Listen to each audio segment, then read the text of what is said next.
Can everyone hear me? Yes, you can. If everyone can start to take their seats, please. We have quorum.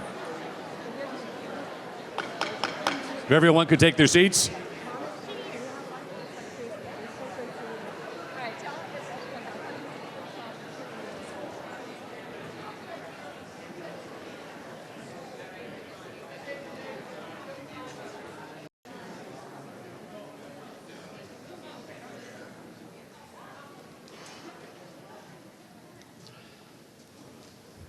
Thank you, ladies and gentlemen. Madam Clerk, do we have a quorum? Yes, we do. Very good. With that, I announce that the meeting will come to order. My name is Bob Hiss, and I'm proud to be your town moderator. Welcome to this special town meeting. In keeping with our tradition, we'll start our meeting with the Pledge of Allegiance to the flag. If the members would please stand and join me.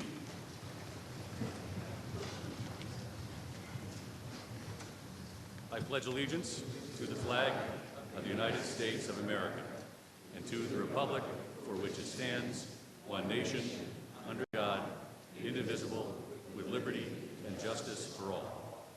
And now, if you'll remain standing for a moment, we have some guests. These are members of the Milton High School Chorus who are going to lead us in our national anthem. Ladies and gentlemen.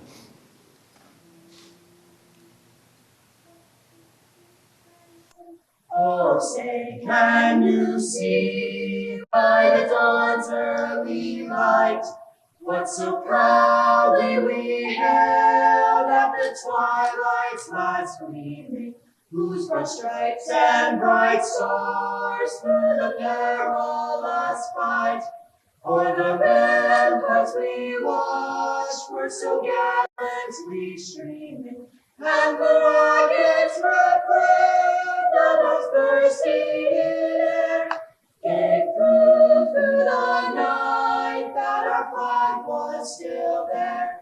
Oh, say, does that star-spangled banner yet wave o'er the land of the free and the home of the brave?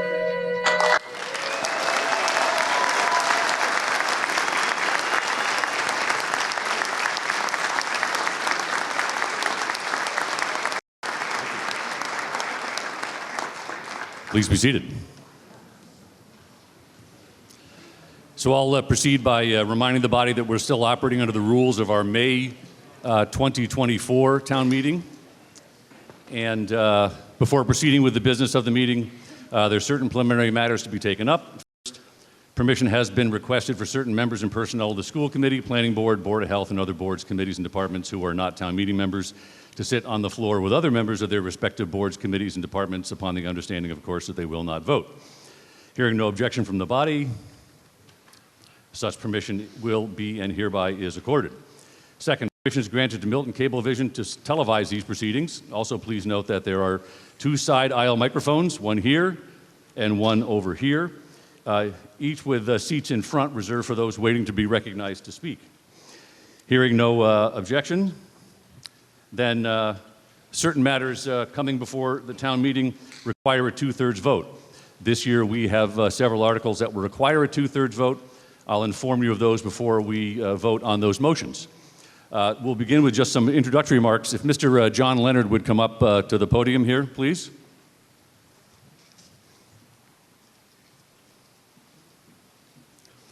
If you don't know John Leonard, John has been a member of the Board of Appeals since 1997. He was our chair since 1999, and he's just decided to retire within this past year. So that, I take that as a long and illustrious career on a volunteer basis helping the town of Milton. If we could offer Mr. Leonard a warm round of applause. Thank you.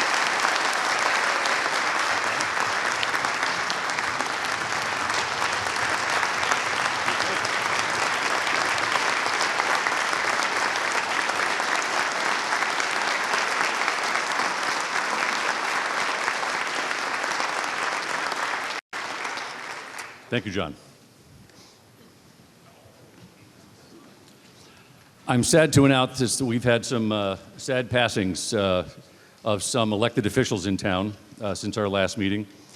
Ms. Kate Middleton, who was an active town meeting member of Precinct 2 from 23 to 24. Ms. Laura Cahill, who was a past member from 1984 to 2002 for 18 years, and from 2017 to 2021 for 4 years. And most sadly, announced that a member of our Tucker School, a 10th grader in 5th grade, pardon me? 10-year-old 5th grader, pardon me, passed away. Ms. Pierre Louis, and I just thought I'd offer something we say in my church for the death of a young child. So, O God, whose most dear Son did take little children into his arms and bless them, give us grace, we beseech thee, to entrust the soul of this child to thy never-failing care and love, and bring us all into thy heavenly kingdom. Amen. If you join me in a moment of silence, please.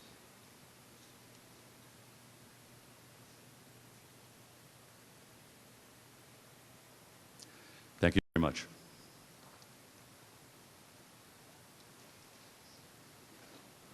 With that, I'd like to ask that we proceed to a presentation by our chair of the Warrant Committee, Mr. Tom Caldwell, who will provide us with some opening remarks. So, Mr. Caldwell, you're recognized.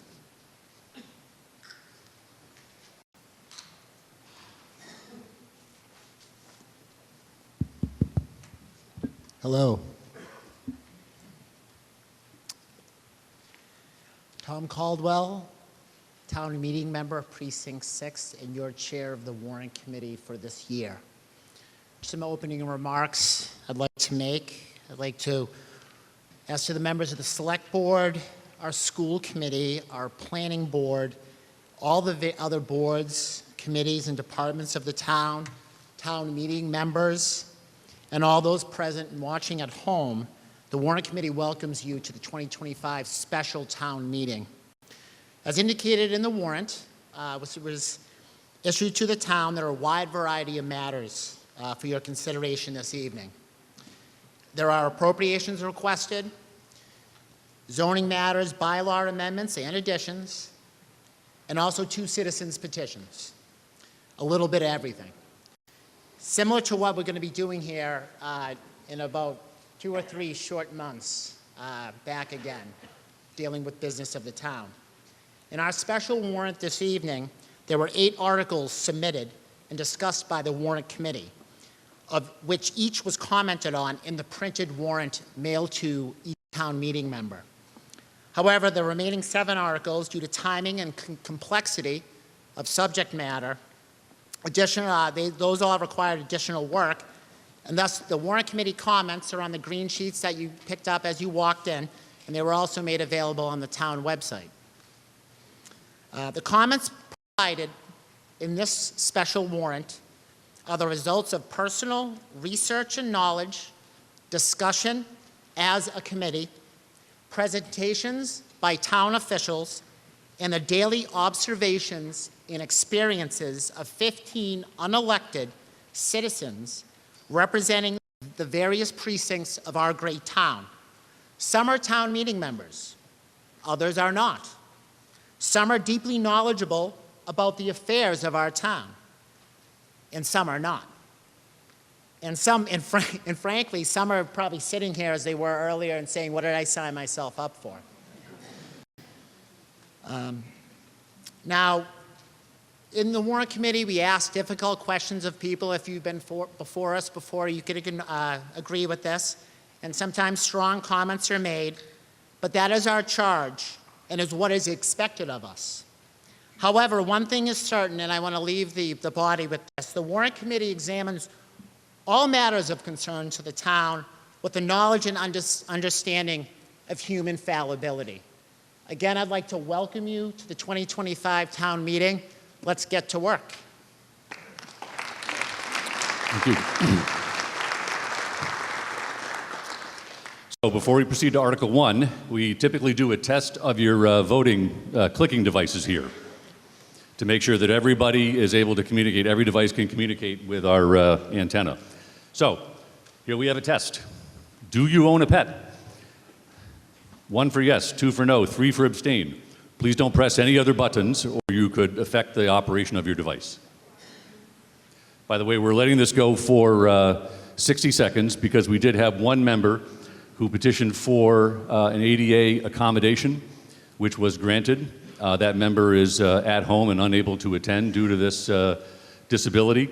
So we have a proxy of the town clerk. The town clerk, I think, is operating as a proxy for this voter. So because of the delay in broadcast, this member needs some time to be able to see what happens on TV and then submit their vote into the clerk so we can record it. That's our accommodation approach for ADA requirements.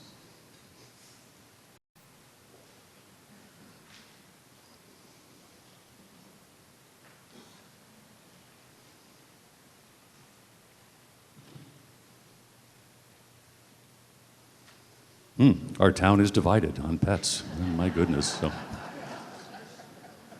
And someone abstained from owning a pet. I'm not sure what to make of that.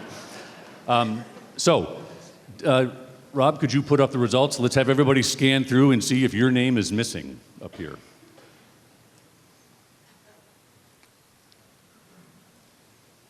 If it's missing, just make your way up to the gentleman in the white shirt and he will test your device. Set you.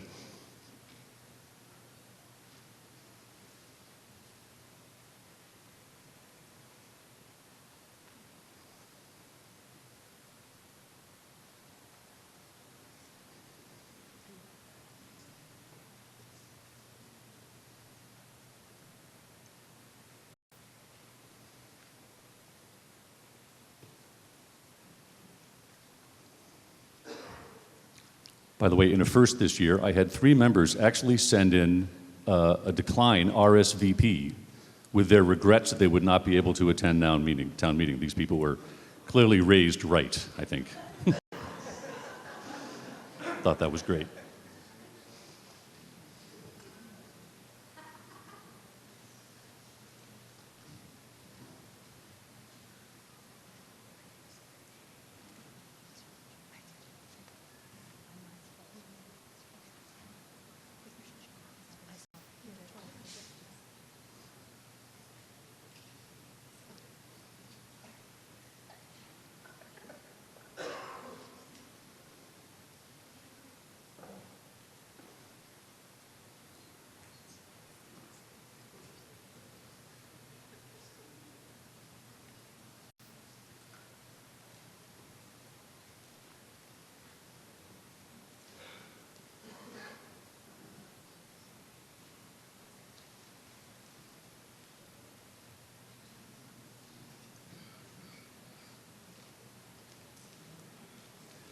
By the way, before every town meeting, our IT team over here, they do test the devices.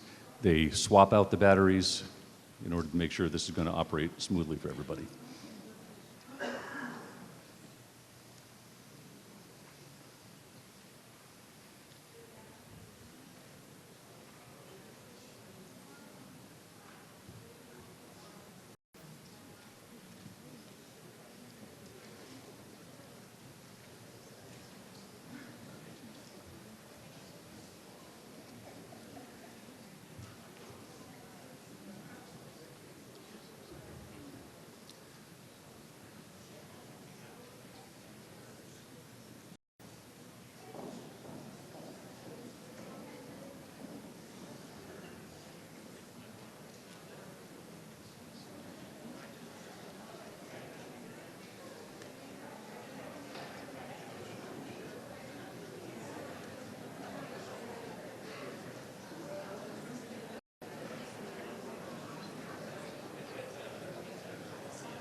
Mr. Mallett, are we good to go?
Rob, is everyone connected now?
Okay, Mr. Mallett, are we all good?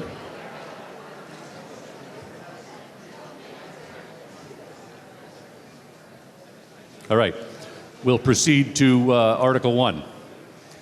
Recommended that the town vote to appropriate $60,000 from the PEG Access Enterprise Fund to MPEG Access, Inc. for the purposes of equipping the meeting room in the former fire headquarters building to support public, educational, and governmental access cable television services and to act on anything relating thereto. Anyone wish to speak to this motion? By the way, if I see people seated in the front row, I assume you want to speak. In those first two rows there? If you wouldn't mind moving back a couple rows, otherwise our I'll think we still have speakers. All right, no one? This just requires a majority vote. All in favor, if you could put the question up, Mr. Mallett. All in favor, please signify by pressing 1. Opposed, press no. 3, press abstain.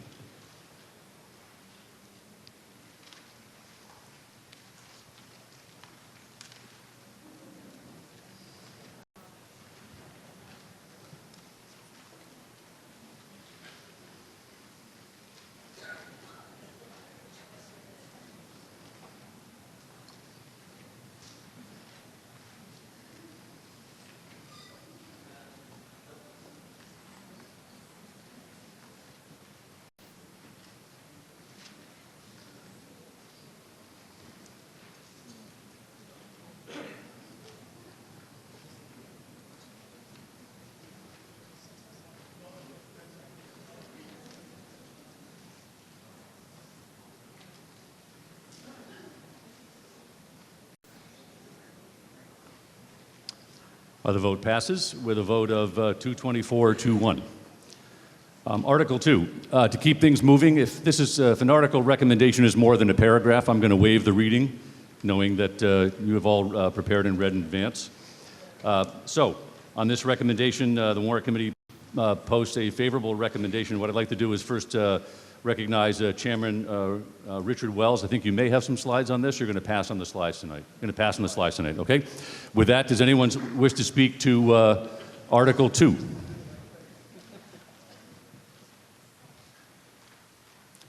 Seeing none, we'll put it up for a vote. Mr. Mallett. All those in favor of Article 2, please signify by pressing 1 for yes, 2 for no, 3 for abstain.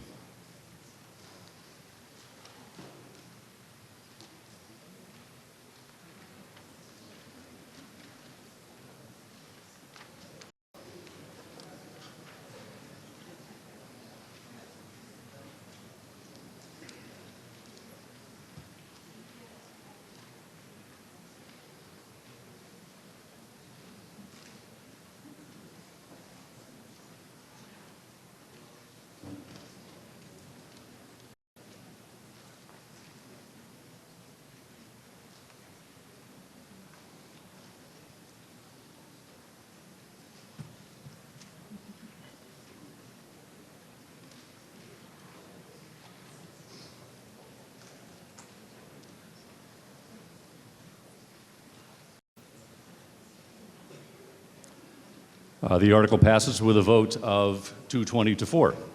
Article 3.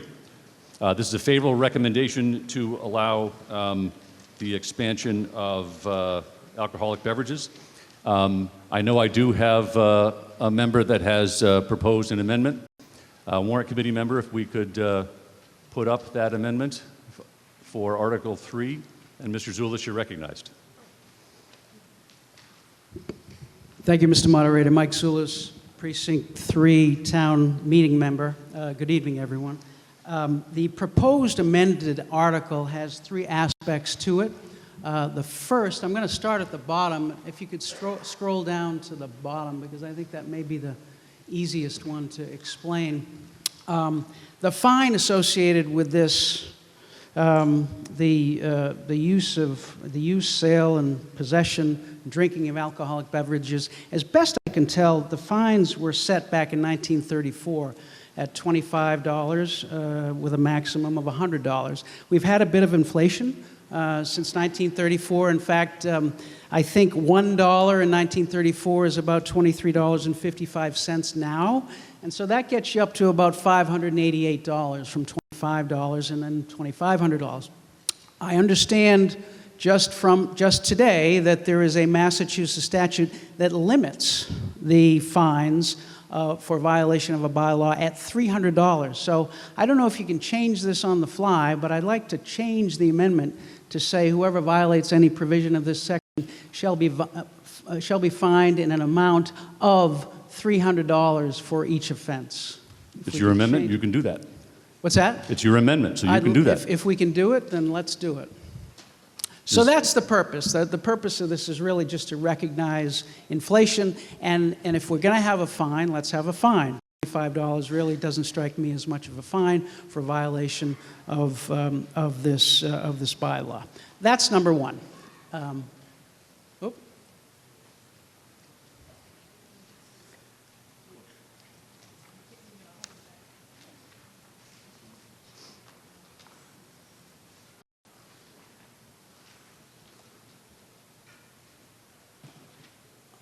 All right. Shall we move ahead? Oh, do you want to do it, or do you want me to wait? Go ahead, okay. All right, so the second aspect of the amendment is really the large part in the red there, and that puts in 4 requirements for allowing the permit for alcoholic beverages on town property. Now, these 4 requirements were in the warrant committee's comment. All of these were, and these are really as they were in the warrant committee's comment, and I think they're very good ideas, and I think in order to give them force, we should put them in the bylaw. In the first one is to say that all the requirements of Massachusetts general laws shall be met if we're going to allow some of these permits. This was in the warrant committee comment, and the warrant committee comment states that the select board intended to do this, and the select board stated that it would do this and it would require this.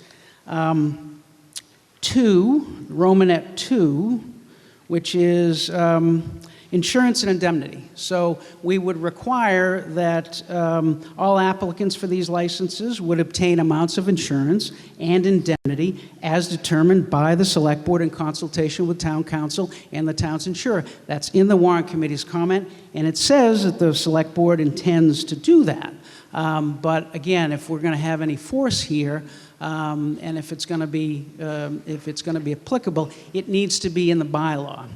The warrant committee's comment states that the select board states, and the select board will require. I'm not quite sure how the select board did that. As we all know, the select board can only act by votes. Now, the select board may have taken all of those votes to say that they stated it and required it. Not sure that they did. But regardless, select boards change. I'm living proof of that. Select boards change. So in order for these good ideas to have the force of a bylaw, we should include them in the bylaw. The third one is that the alcohol be served by bartenders who have completed appropriate training for that to limit underage drinking and overconsumption. Again, a good idea that we were told in the comment that the select board intends to do. We should have it in the bylaw. And finally, that the select board would work with the Milton Police Department to reduce potential impacts on adjacent neighborhoods. Again, it says in the comment that the select board will do this. This is something that we should have in the bylaw as a requirement. So that's the second aspect of this amendment. The final aspect of this amendment is whether the permitted use, sale, and possession of alcohol would be in town buildings or on town land, in other words, outside, specifically in Manning Park for the Halloween stroll and the Christmas tree lighting. That's what's laid out in the warrant committee comment as two of the primary intentions of having it outside. Now, we've talked for a long time about allowing the use of alcohol in town buildings for certain adult events. The idea of allowing it and permitting it in Manning Park for the Halloween stroll and for the Christmas tree lighting, that's new.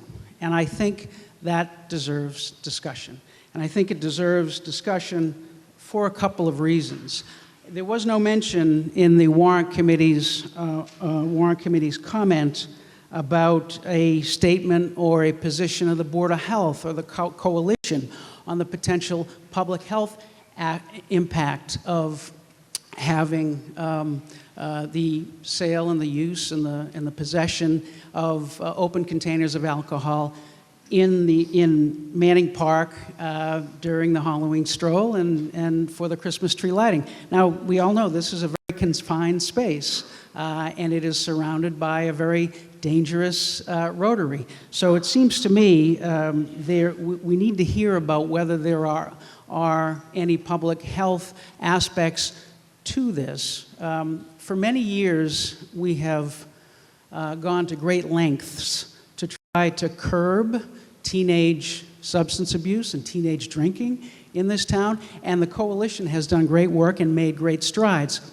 This, it seems to me, is a step backward when we are saying, let's permit the use of alcohol for family-friendly children events in Manning Park. It seems to me that that is a step that we may not want to take. Mr. Zulus, 3 minutes. 3 minutes, all right, I'll finish up. The second aspect of this is public safety. There was no mention in the Warrant Committee comment about whether the Chief of Police had been consulted about enforcement of this in Manning Park or in outside spaces. So I presume it wasn't. It seems to me there is an issue here.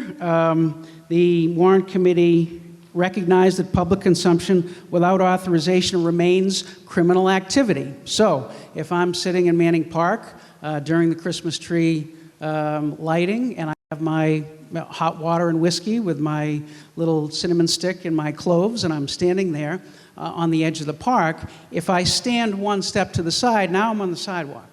If I stand 2 steps to the side, now I'm in the crosswalk. Is that criminal activity that's going to be enforced by the police department? Is it going to be selectively enforced by the police department? How are they going to enforce it? So it seems to me there are public health and public safety issues with this step that may want us to act with a little caution here. I will leave you with this. For a long time, I've represented, about 25 years, I've represented startup businesses and technology businesses. And when people come up with a great idea and a great technology, the most important question is, what problem are we trying to solve? And I'm not sure what problem we're trying to solve to allow alcohol at family-friendly children events in Manning Park, specifically the Halloween stroll and the Christmas tree lighting. And so I think when you balance the fact that I'm not really sure there's a problem, the Warrant Committee says, well, we're trying to have community building and increase participation. Seems to me the participation in those events is outstanding. So I think when you balance the potential public health and public safety concerns against the benefits here, it weighs in favor of allowing and permitting alcohol use in public buildings, but not extending it to the use in public lands, specifically in Manning Park, for these family-friendly children events. Thank you for your time. Thank you for your indulgence. Thank you, Mr. Moderator. Thank you, Mr. Zulus. Motion has been made. Is there a second? Does anyone wish to speak to this article? Ma'am, I believe you were first. And Ms. Munger will get to you. Yes, you're recognized. If you wouldn't mind just standing right at the side mic, unless you have a presentation. You do? Okay, thank you.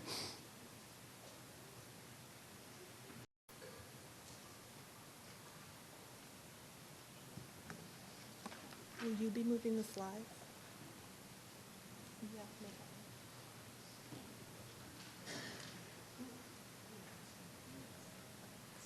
Yeah, okay, great. Okay, thank you. While they get ready, my name's Margaret Carrolls. I'm from Precinct 4, and I'm also the director of the Milton Coalition. We're addressing substance use and promoting mental health, but tonight I'm here as a resident and a town meeting member. And your precinct, ma'am? Precinct 4. Thank you. Precinct 4. There we go. I support all 3 changes to this amendment, but I wanted to speak about the removal of lands in this article. I have a very short slideshow. I've been a town meeting member for 15 years. I know the value of brevity. And it explains the my support of this amendment to Article 3. So Article 3 would give the Select Board a vehicle for approving one-day liquor licenses for events on town-owned property. Currently, the sale and consumption of alcohol is not allowed on town-owned property. Next slide. This would allow events where alcohol is available and consumed in town-owned buildings, such as perhaps the library, where the Friends of the Library might do a fundraiser or gala event, or renting out the Council on Aging for a party, or community building events similar to those that we see at the Milton Arts Center. I am all in favor of bringing people together, fundraisers and revenue generators for our great town institutions. Next slide. However, this article without the amendment would also allow for one-day liquor licenses for outdoor public spaces, like Manning Park on the deck, Kelly Field, Andrews Park, or any of the other great outdoor spaces we have. Unlike buildings, these spaces are open to all, and the events that are mentioned in the comments of the Warrant Committee specifically call out, next slide, the great family-friendly events that occur in East Milton Square, like the Halloween stroll and the tree lighting ceremony. I strongly argue that there is no good reason to add alcohol to these events or any outdoor event that's accessible by children and teens. Why is it not recommended that the town allow alcohol sales and consumption on town land? Next slide. Adult alcohol use can increase underage drinking. Adolescents whose parents drink 5 or more days per month are significantly more likely to drink alcohol than adolescents whose parents don't drink. Because we cannot ignore the impact of adult alcohol use has on the rates of underage drinking.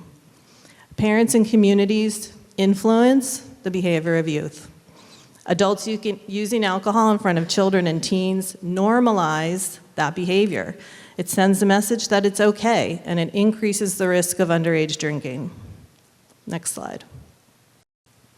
Alcohol policies impact community culture, and that influences the alcohol attitudes, perceptions, and behaviors of youth. Research has shown that exposure to alcohol ads can fuel underage drinking. Milton has been working hard to change the culture around alcohol. This is hard work. It takes a long time. Adopting this policy would be going in the wrong direction. Next slide. I'm sure that you all know the social, academic, legal, physical, and mental impact using alcohol has on young people. I just want to emphasize this last point. People who start drinking earlier in life have a higher risk of using alcohol excessively or developing an alcohol use disorder later in life. This is what we're trying to prevent. Science has shown that children and teens, even young adults, are not just little adults. They are not fully developed, and their brains are different.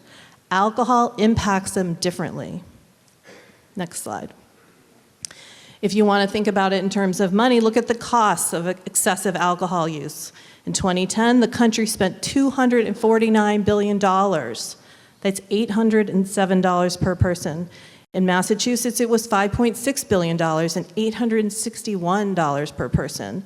This accounts for lost productivity, property damage, health care, criminal justice, and other costs. Next slide. You can also look at the health impacts. We now know that alcohol causes 7 different kinds of cancer. Deaths per year in 2020 and 2021 caused by excessive alcohol use was 178,000. Perhaps most importantly is the impact on families and communities. Alcohol use leads to violence, depression, suicides, and individual and family trauma. Decreasing alcohol availability and its influence is a good thing for everyone. I would like to see these numbers decrease by the time our kids are grown up. As a community, that means we have to pass smart alcohol policy that considers health. Next slide. Milton is not immune to the impacts of alcohol, as this data shows. Alcohol is the most commonly used drug among youth in Milton. Milton adults consider alcohol to be a top health challenge. 14% of older adults in Milton drink excessively, compared to 9% in Massachusetts. In Massachusetts in 2019, there were 55,000 ER visits that were alcohol-related. In 2019, alcohol-related disorders were among the top 10 most common primary diagnoses in the state. Alcohol is a big issue in Milton, Massachusetts, and our country, from teens all the way to our seniors. Imagine how many fewer patients we would have at Milton Hospital if we could erase the impact of alcohol. That being said, I want to let you know that Milton teens are doing great because prevention works. Next slide. Over the last 10 years, youth alcohol use in Milton has decreased by 54%. The longer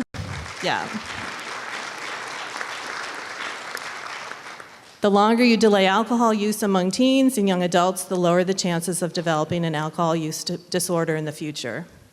Look, alcohol is pretty much available everywhere. Adults are free to use alcohol in a lot of places. But we can decide as a community that we want fun, safe, family-friendly, alcohol-free celebrations that put the health and safety of our community first. Next slide. Please vote yes on this amendment to Article 3. Thank you.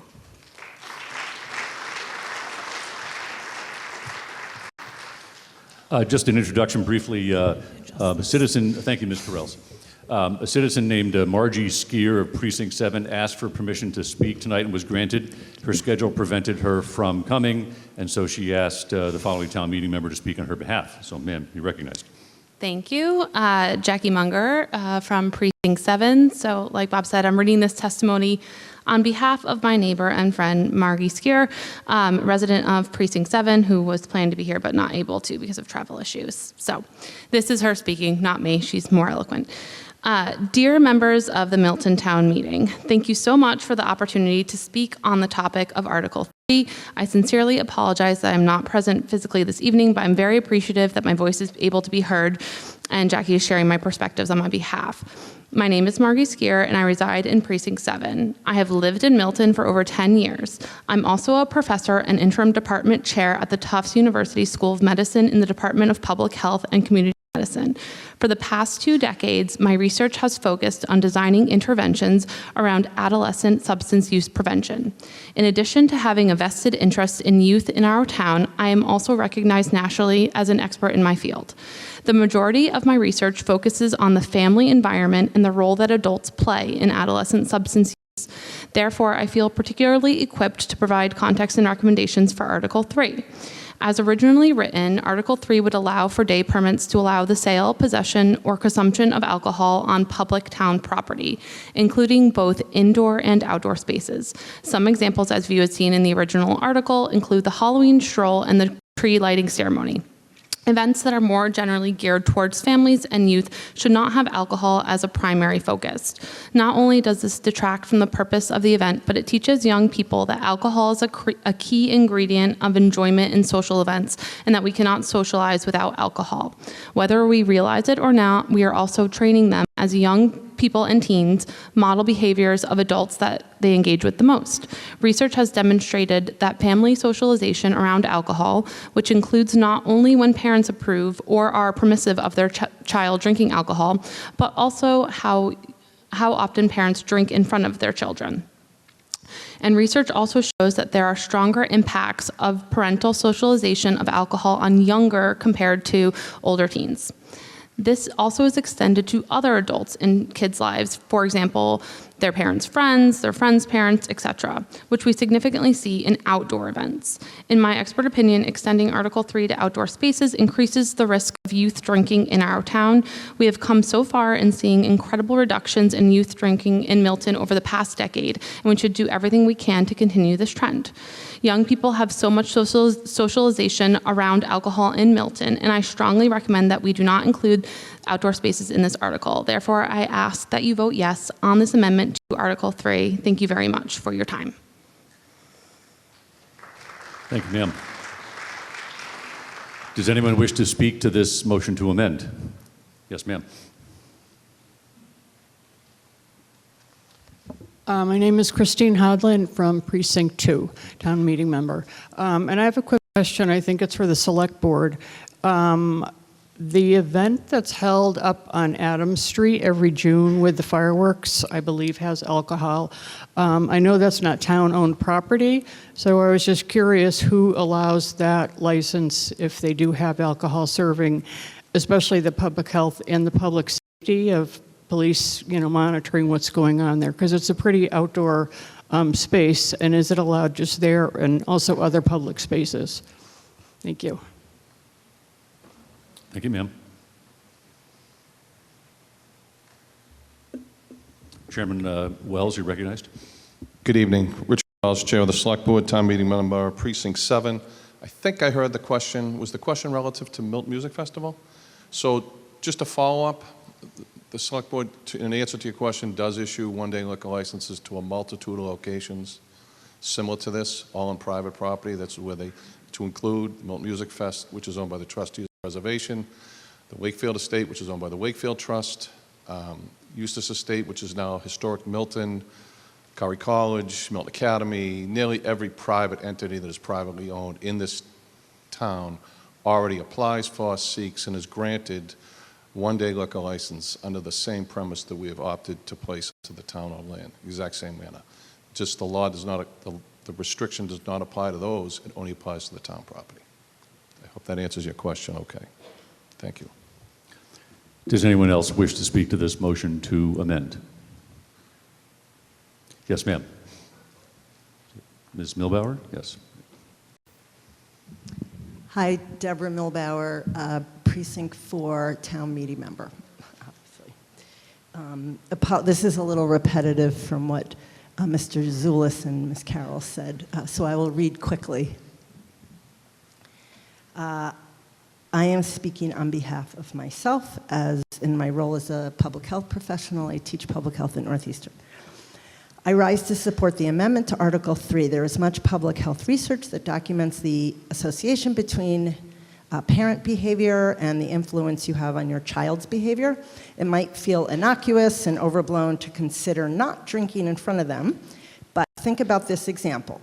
Did you know that during the Super Bowl, children watch an average of 1 hour of alcohol commercials, sometimes paired with a room of drinking adults? This happens yearly, coupled with all the other events during the year, block parties, Halloween, summer cookouts, birthday parties, graduation parties, and the like. This is how social norms are established. You watch what others are doing. And the research tells us that children are especially impressionable by the environments they are raised in, both in the home and out in the world. Not one event or moment changes everything, but the accumulation of small events over the course of a child's lifetime influences their attitudes and behaviors towards underage drinking. In other words, shaping social norms. This article came to the Select Board and the Warrant Committee primarily as a business proposition and a legal issue about permitting events, as Mr. Zulus pointed out. However, the point of me rising to support this amendment is to share the public health perspective. Alcohol is a cross-disciplinary issue. Milton's public health bodies are the Board of Health, who oversee the Milton Health Department, who in turn oversees the Milton Coalition, formerly called the Milton Substance Abuse Prevention Coalition, as you heard Ms. Carroll say. It would have been a great opportunity for our public health folks in town to weigh in on this alcohol-related article. Unfortunately, the Board of Health's next meeting is March 3rd after tonight's vote, so they didn't have an opportunity to. This article is a reminder that future decisions about across town should consider and include public health. For example, public health is embedded in all of our town decisions. Transportation is public health. Housing is public health. And alcohol is public health. Collaboration with those in town with expertise should become standard practice moving forward, and as I dare say, it should become the social norm to do so. Thank you for supporting this amendment. Thank you, ma'am. Does anyone else wish to speak to this motion to amend? In that case, we'll check in with our boards. So when we have a motion to amend, we check in with the submitting board and the warrant committee. Yes, Mr. Wells? I'm going to speak to it first. I'm going to speak to the motion first. All right with you? You're recognized, Mr. Wells. Thank you, Mr. Moderator. Richard Wells, Chair of the Select Board, Town Meeting Member, Precinct 7. So a little bit of historical fact, how do we get to this? How did this amendment come? For the record, I agree with much of what has been said about the public health issues, and I clearly understand from my life the public safety issues, as others do in this room that have been in the same business. When the deck was built in East Milton, for those of you who remember, it was initially intended to be 37 parking spaces. Through much dialogue and discussion, it was determined that it was a park. And one of the most important things that was said from the residents of East Milton, the citizens, the people in the Milton Arts Center, the churches, the schools around there, the Chamber of Commerce, everyone that I can think of, was that if we were going to build a new Manning Park, please bring it to life. At the time I was police chief, I thought about it, and I could see that when this was being done, that there would be events would want to take place. And one of the biggest advocates was the Milton Arts Center, which has become one of the gifts of our community. And way more than the Halloween stroll and the Christmas tree lighting, we've had several musical events there. We had a great Welcome Back to School event put on by the Chamber and the Arts Center, which was well attended, which had a one-day liquor license funneled through the Arts Center. And it was in this that we realized that the bylaw existed. And as I mentioned from the previous question, the Select Board does issue liquor licenses weekly or regularly. When liquor licenses are granted under Chapter 138 of the statute, there are criteria that goes with it. Anyone who in the room who's been on the Select Board knows that they're approved not just by the town administrator, they're approved by the police chief, they have a safety plan, a detail plan, all that goes with it. It's all codified under Chapter 138. With regard to fines under the town fines, all fines under Chapter 138 are mandated by statute. I can tell you that in 40 years in policing, I don't think I have ever recalled an incident where we've charged someone under the town bylaw on an alcohol violation. They're all codified and charged by statute, which gives a various discretion on fines and penalties. So I'm not really that concerned about the town part of it. Mr. Zulus is correct in how it's been so long as it's been codified, because I can't think of an instance where it's ever been used. In all the events that have taken place already at the park since it's been built, and if you think about the movie Field of Dreams, and one of the people from Howard Stein Hudson, one of the designers said to the town early on, if you build it, people will come. And from the time it was first built, and it's going back to the people in the MAC and the residents in the Chamber, everything that they've held there, people have come. There's been no violations. In every aspect of it, it's been safety has been the priority, and I think for everyone in this room that's been there knows how special these events have been. Milton Wharf Park in the Landing is about to go through a similar transformation to create a new asset for the citizens of the town. And in giving that in mind, this bylaw, the change in this bylaw, also came into reality, which should we change the bylaw, as many other communities have, to give people who want to host an event in a town venue, such as Manning Park or the Wharf Park, have the same ability to do that.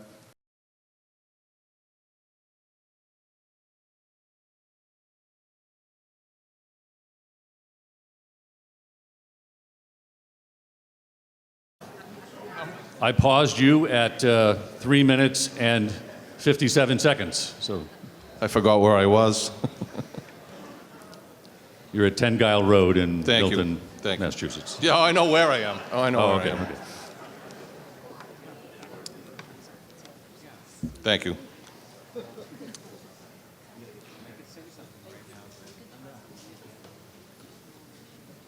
Still a couple of glitches here. So, my final point on this is, we'll make our recommendation in a second, but on my final point on this, that, you know, places like Wharf Park, Manning Park, and there's probably other locations as well outside, deserve the same right to have the same type public events, supervised, licensed, and legal, just as all the private venues do in this town. And for that reason, that is the reason we created and submitted this article. Thank you.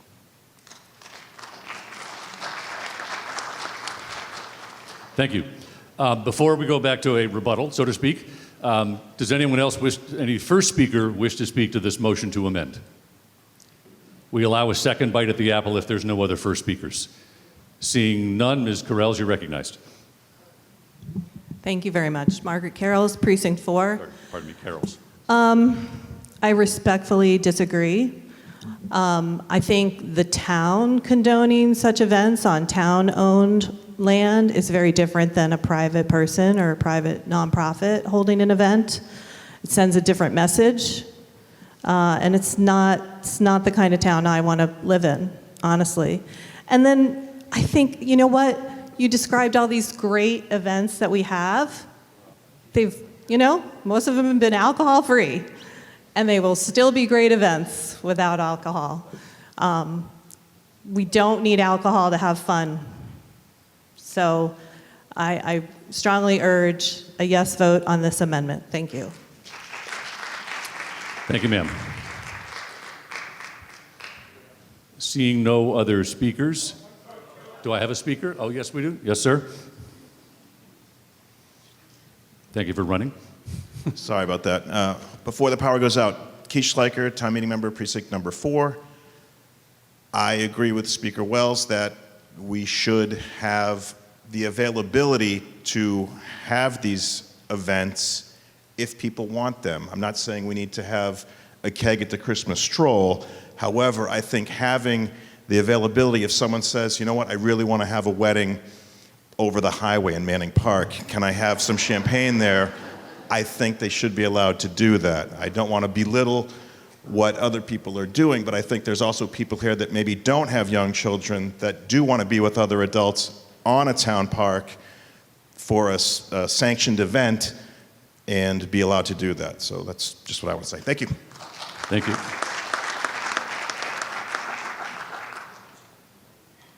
Does anyone else wish to speak to this motion? I see no one else running. In that case, this just requires a majority vote. If we could put up the poll, please. Pardon me?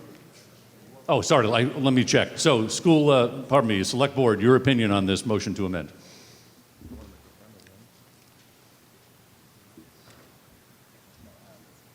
Well, I'm going to hand this over to Mr. Milano for a sec.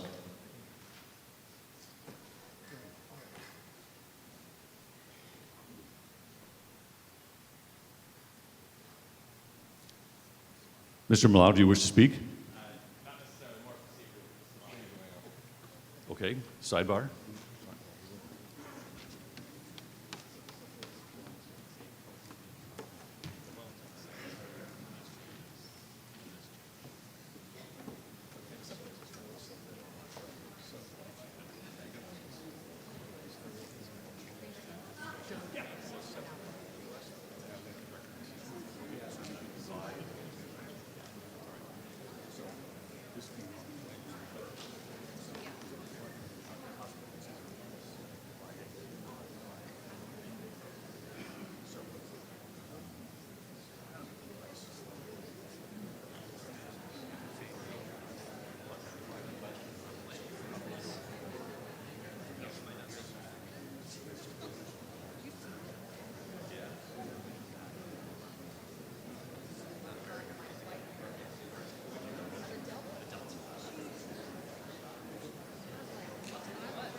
Ladies and gentlemen, the Select Board has an idea that Chair Wells would like to propose to you.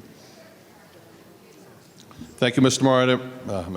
Moderator. Richard Wells, Chair of the Select Board, Town Meeting Member, Precinct 7. I'd like to make a motion to split the question into 2 questions. I need a second. Thank you. Mr. Moderator, what I would propose doing is that the first question will begin after the word, beginning with the word entity, and we will accept everything in paragraph, I think it's line number, the line that begins with from the Select Board. We will accept everything from the word entity all the way to the bottom. So that would include everything on that paragraph and including the final 3 paragraphs for the purposes of the requirements and whoever violates with the fines. So your intent is to accept the insurance, since Mr. Zulus kindly broke it up into 3 sections.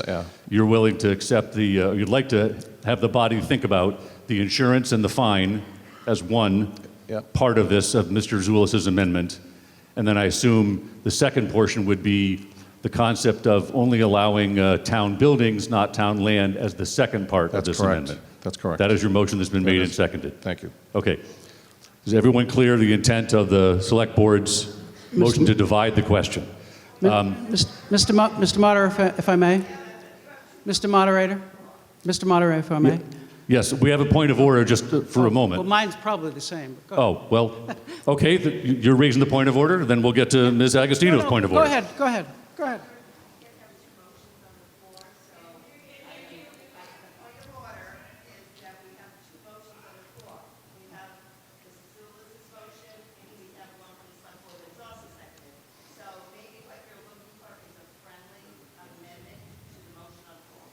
Well, not quite, because in town meeting time, on page 113, it is allowed to divide a motion that's on the floor, and an amendment is a motion on the floor.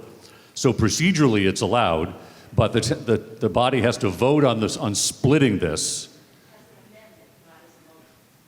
Well, we're voting on splitting the amendment into 2 parts, into 2 amendments. That's what we're voting on.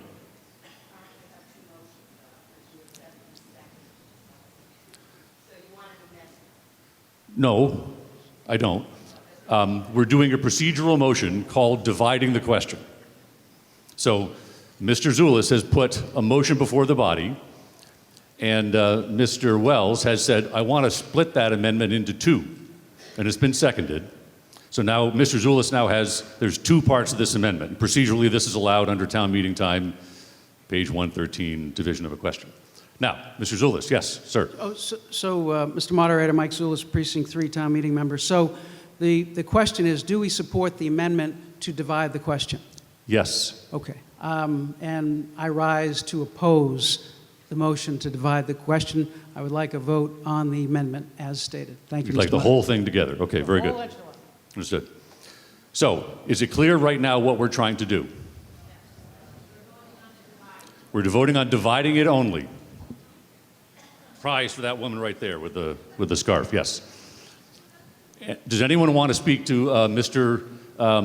Walker? Do you want to speak to the motion to divide the question, or are you going back to something else? I think I do. I'll take it one at a time. Just a little closer to the mic, please. Thanks. Leroy Walker, Town Meeting Member, Precinct 10. I want to press you a little bit more, Mr. Moderator, on the point of order. There was an amendment proposed which stops discussion on the main motion until that amendment is either voted up or down. So I'm not sure we get to the question of dividing the motion until we vote on the motion on the floor, the amendment, up or down. I believe that's would be the wrong procedure, because then we would have an amendment that had failed in its entirety, and we then have to have a motion to reconsider. We'd have to vote on that. Then we'd have to have a motion to divide it and vote on that. So this, I'll read the language specifically so it's clear. It says, when and only when a question is susceptible of division, a motion to divide it and vote on the parts separately is in order. So we can take Mr. Zulis's amendment, split it in two, if you so choose, and vote on splitting it. If you choose not to split it, we'll go back and consider it as a single amendment. So if Mr. Wells' amendment is simply to divide the question without changing any language, is that correct? That's correct. Okay, I'm good with that. Thank you. Now, does anyone else wish to speak to the motion to divide the question? It only requires a majority to vote to do so. If we could put up a poll.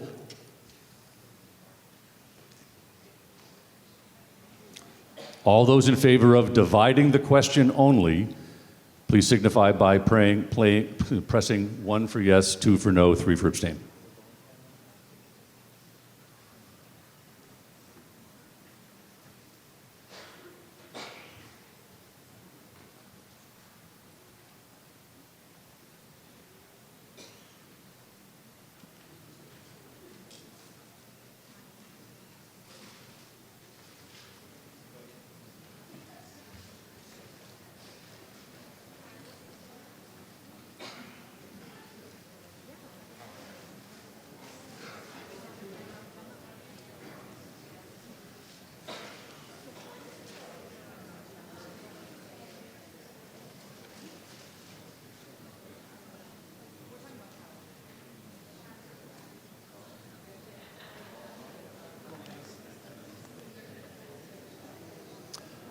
The motion to divide the question passes by a majority vote of 125 to 104. Very good. In that case, Mr. Wells, since you addressed it, I think by voting on the second part first, that's the insurance portion and the fine, we'll vote on your proposal to vote on that first. Okay. So what we have now before us is voting on the language starting with the word, if we could put the amendment back up, Ms. Bosworth? Can we expand that some? Good question, thank you.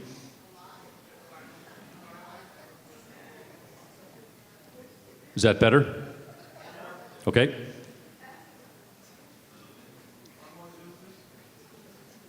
Can we zoom one more time?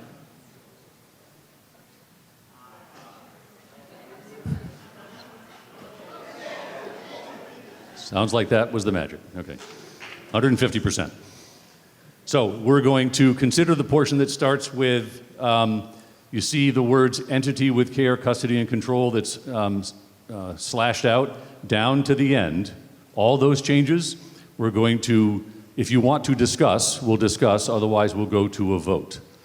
Does anyone wish to discuss this, the portion starting with entity down to in only the text in blue and down to the $300 fine? If so, please come to the fore and speak.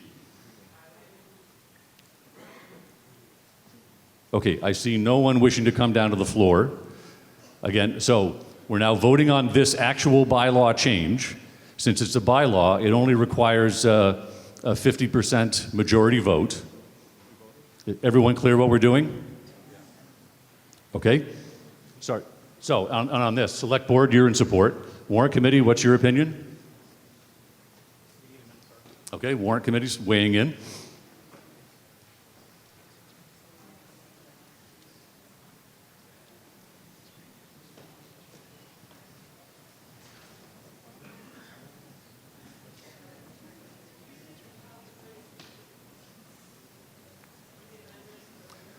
I'm sorry, Ms. Odlin, what's that? Sure. Ms. Boswitz, could you just scroll to the top and show the top of the Word doc as well, please?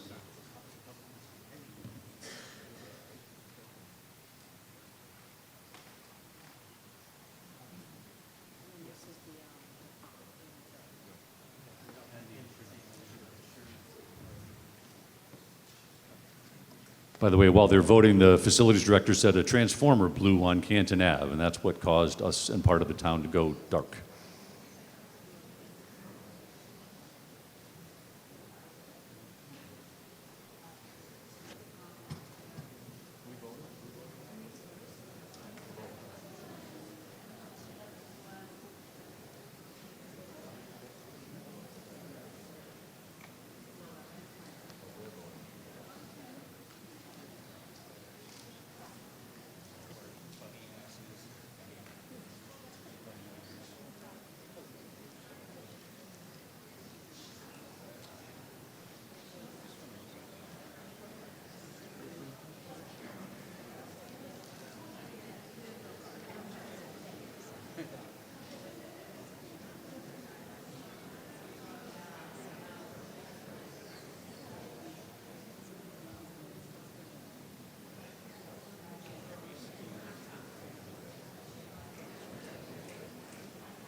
Mr. Moderator, Yes, ma'am?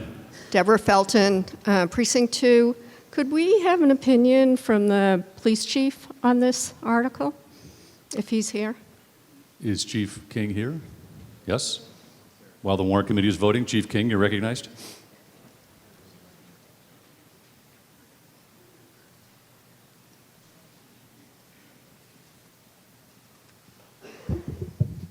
Hi, everybody. John King, Police Chief. Honestly, Deborah, I don't really have an opinion.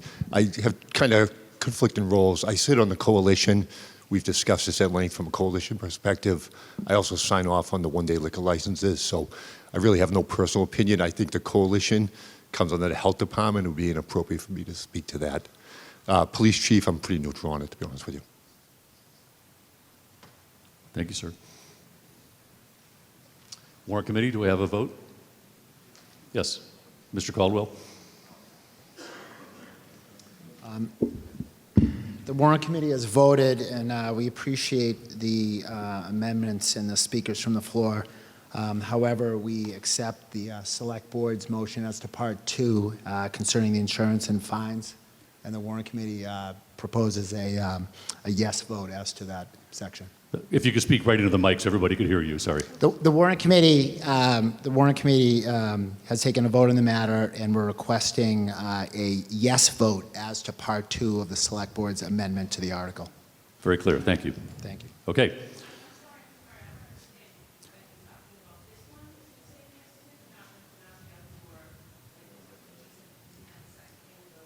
Let me repeat again. We're talking about the second part is the insurance regulation, so to speak, as Mr. Zula spoke about it, and the $300 offense fine for the offense. We're voting on that right now only.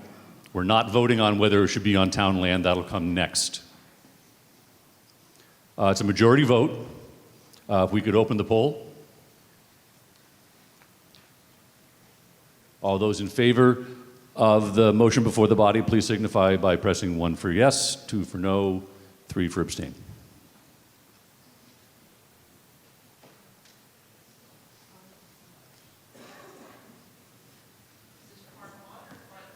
Part 2. Okay. Hey, Rob, if you could, we'll pause and we'll do it again, so we're right for the record. If you could change that to say part 2.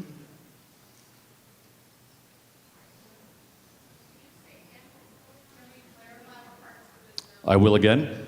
And if we could go put up the amendment again, Ms. Warrant Committee Clerk. So we're voting on, if you see about the, start with the word entity. See the word entity there? Entity down to the fine that has the last 2 sections, as Mr. Zulis phrased it, of the insurance portion, which is the bulk of that blue text in the center, and then the fine down at the bottom. You're voting on accepting that portion. Is that clear? Okay. Now we'll go back to the poll. We'll wipe out the prior votes. We'll start again. All those in favor of accepting the motion to amend with this second part, 1 for yes, 2 for no, 3 for abstain.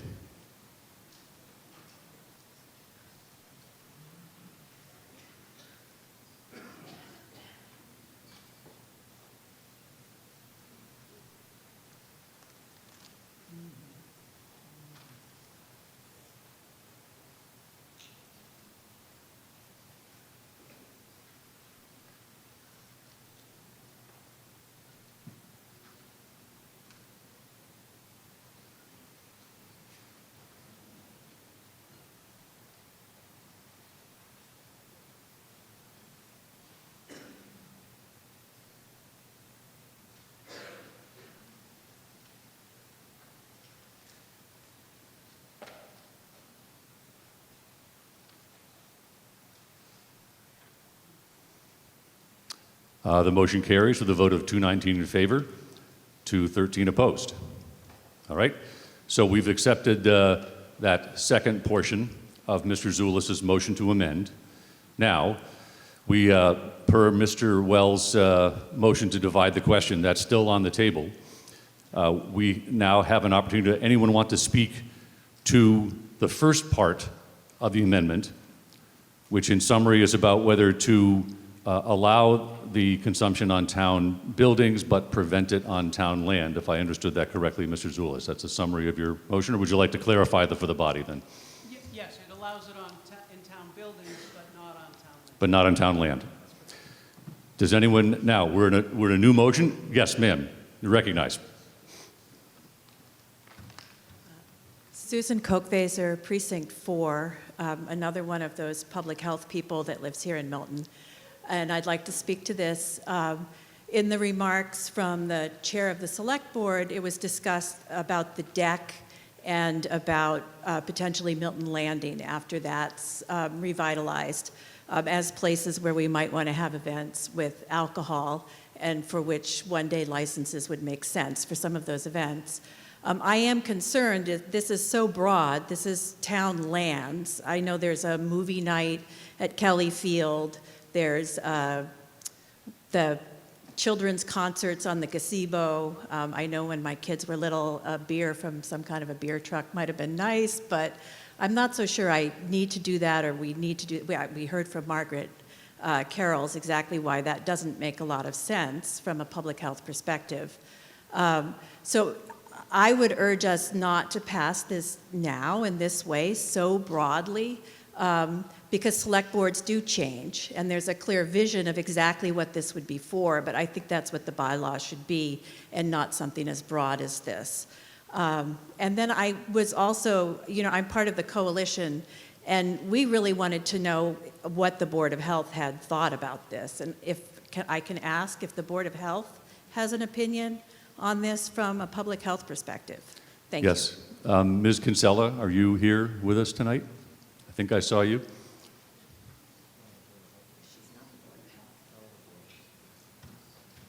I don't think is she speaking for the board or is she the Board of Health? Are you Board of Health, ma'am, or Health Director?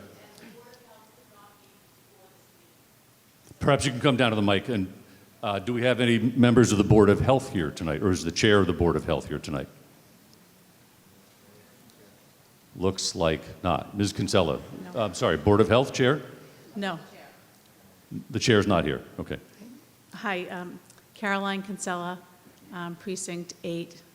I am the health director. I'm also a member, chair of the Milton Coalition. The Board of Health could not meet to discuss this before this special town meeting, and the Milton Coalition was aware of that they did not meet. So And the they Board won't of meet. Health had no opinion. Correct. Opportunity to make an opinion, I should say. Correct. Very good. That answer the member's question? Okay. Thank you, Ms. Kinsella. Thank you. Mr. Coachella. Thank you. Tony Cicchello, Precinct 4, Town Meeting Member. I wasn't really going to speak to this, but the more I think about it, I'm not a killjoy.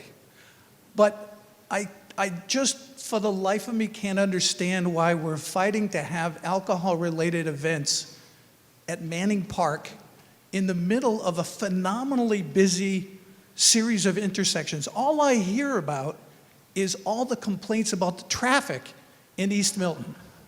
And in the middle, essentially in the middle of a highway, we're talking about focusing on having alcohol-related events there. And again, I go to a lot of different occasions with friends, family, where we have alcohol.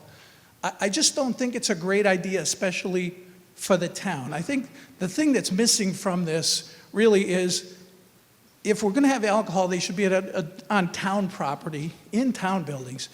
It should be adult-only events. That's really the guts of it. But I think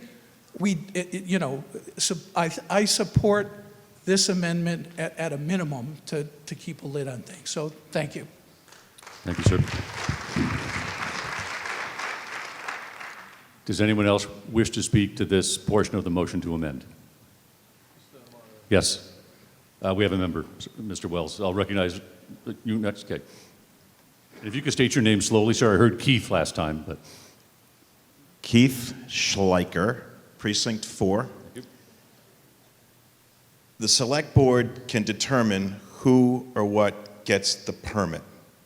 It would be a shame to take away all that power, to have a blanket no out there and not let them do their job and say, you know what, it doesn't make sense to have a booze fest at the Christmas stroll.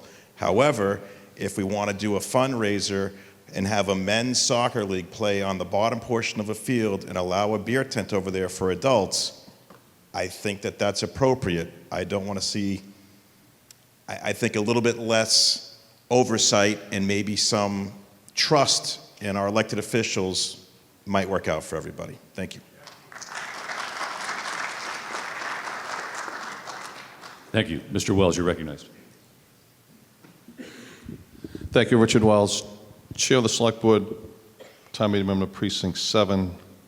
So just a point of order, what this would do to the events, if this were to pass as is, so just to take the MAC for Exchange, which in the summer has events outside in their backyard, this would preclude that because this amendment as written only applies to buildings, not to mention any of the other places that I've made mention of.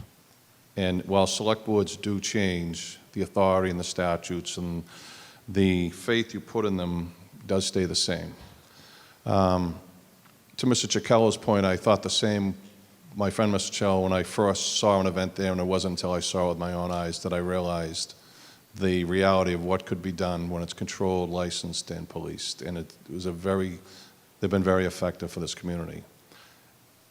Finally, the last thing I do, and I really want to mention this because I know Mr. McKay is here, and his committee on the WAF has done a tremendous job of trying to create a similar vision for WAF Park that could really be something. And to the previous speaker who talked about an adult or family event, which is supervised and licensed, it'd be a shame for us to limit the use of that place. We're not talking about Friday or Saturday nights. We're talking about a few events a year that enhance the overall quality of life for the community that we all call home. Thank you. Thank you, sir. Before I go to the warrant committee, select board, I assume you're opposed to this or portion? You're opposed, okay. And anyone else wish to speak to this while the warrant committee is voting? I see none. Okay, Mr. Caldwell, do you have an opinion? Thank you, Mr. Moderator. As to the motion to amend the article, the warrant committee recommends a no vote for the issues articulated by our select board. Thank you. With that, we'll proceed now to a vote on this first part. Is everyone clear what we're voting on now? Okay, I'll restate it in short. Right now, you can't issue licenses to town buildings and town land. This is now going to allow it in town buildings and prevent it in town land. So we're voting on that in summary. So that's the language you see. If you read from the paragraph A, you can see that it says, if I go down to the third line, while in a building owned by the town of Milton, or upon land owned by the town of Milton is prohibited, except, and this is when the change comes in, that one-day licenses for the drinking, sale, or possession of alcoholic beverages in a town building may be authorized. Since we're silent on the land, that means the land is still prohibited from receiving an alcoholic license, but the buildings are permitted now with the controls you have just authorized in that second part we voted on, the insurance controls, let me call it that, and with the fine. Does that help clarify it? Okay, did I get that right, Mr. Zulis? The essence of your, yes? I think so. Okay, very good. Warrant committee, your vote stands, all right? With that, we'll go to a vote. Again, it's a majority vote. All those in favor of accepting the motion to amend, please signify by voting 1 for yes, 2 for no, 3 for abstain.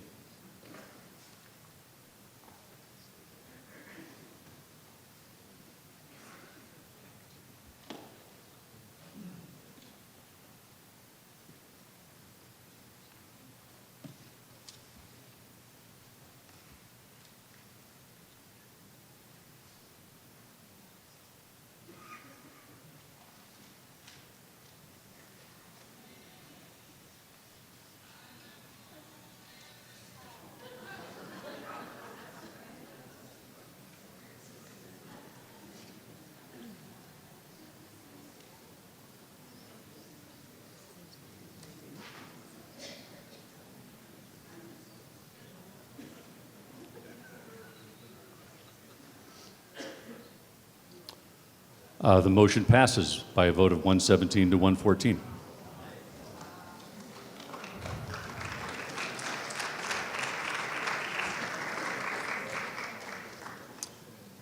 With that, we'll proceed to Article 4. Okay, point of order. Yes, Mr. Mullins? Peter Mullen, Precinct 2. I think we just voted on a motion to amend. It was defeated. Now we have to move on the whole article. I'm not sure that's true. Actually, you're right. I paused. You're right. My mistake. We have to vote on the whole article. You're right. Jumped too fast. So what we've done is we amended the language that was published in the warrant, partially, actually in whole, by the language with Mr. Zulis's language, including the $300 fine. Now we need to vote on Article 3 overall. So let's go back. If you look at this Article 3, as you see printed up here, you're now going to vote on this whole thing. And again, this is a bylaw, it only requires a majority vote. Is that clear? Yes? Okay.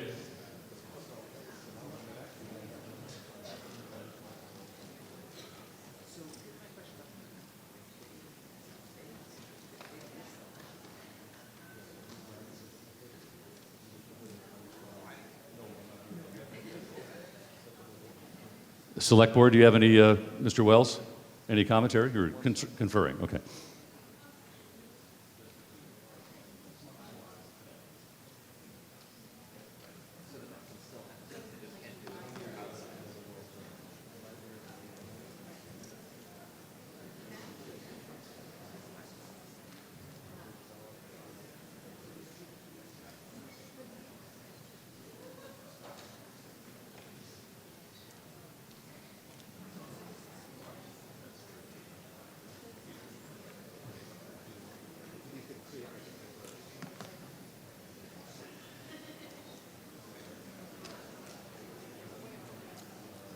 While they're conferring, Mr. Zulis, do you wish to speak to this? No, you're just sitting. Okay.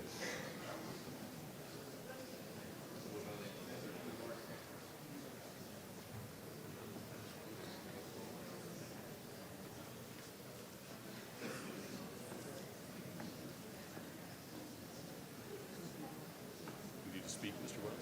No, we're still talking. Ridiculous.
So, Mr. Wells, does the Select Board have an opinion now on this article as completely amended? Thank you, Mr. Moderator. Richard Wells, Chair of the Select Board, Town Meeting Member Precinct 7. With great reluctance, we voted unanimously yes to accept this for the benefits of buildings like the Council on Aging, the library, and those buildings. But we realized that our friends in the MAC just got screwed in that vote, and please don't lose sight of that. So that is our vote. Thank you. So I just had a question. I don't think a lot of people, Keith Schleicher, Precinct 4, I don't think a lot of people knew what they were voting for with the yes or no vote. And with such a close margin, can we reopen the vote?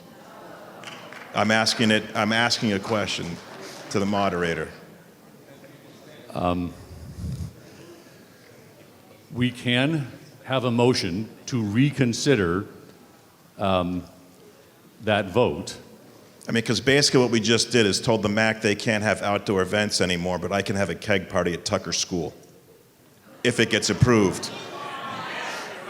Hang on, folks. Hang on, folks. So the idea of reconsidering a vote, let me just check my rules briefly.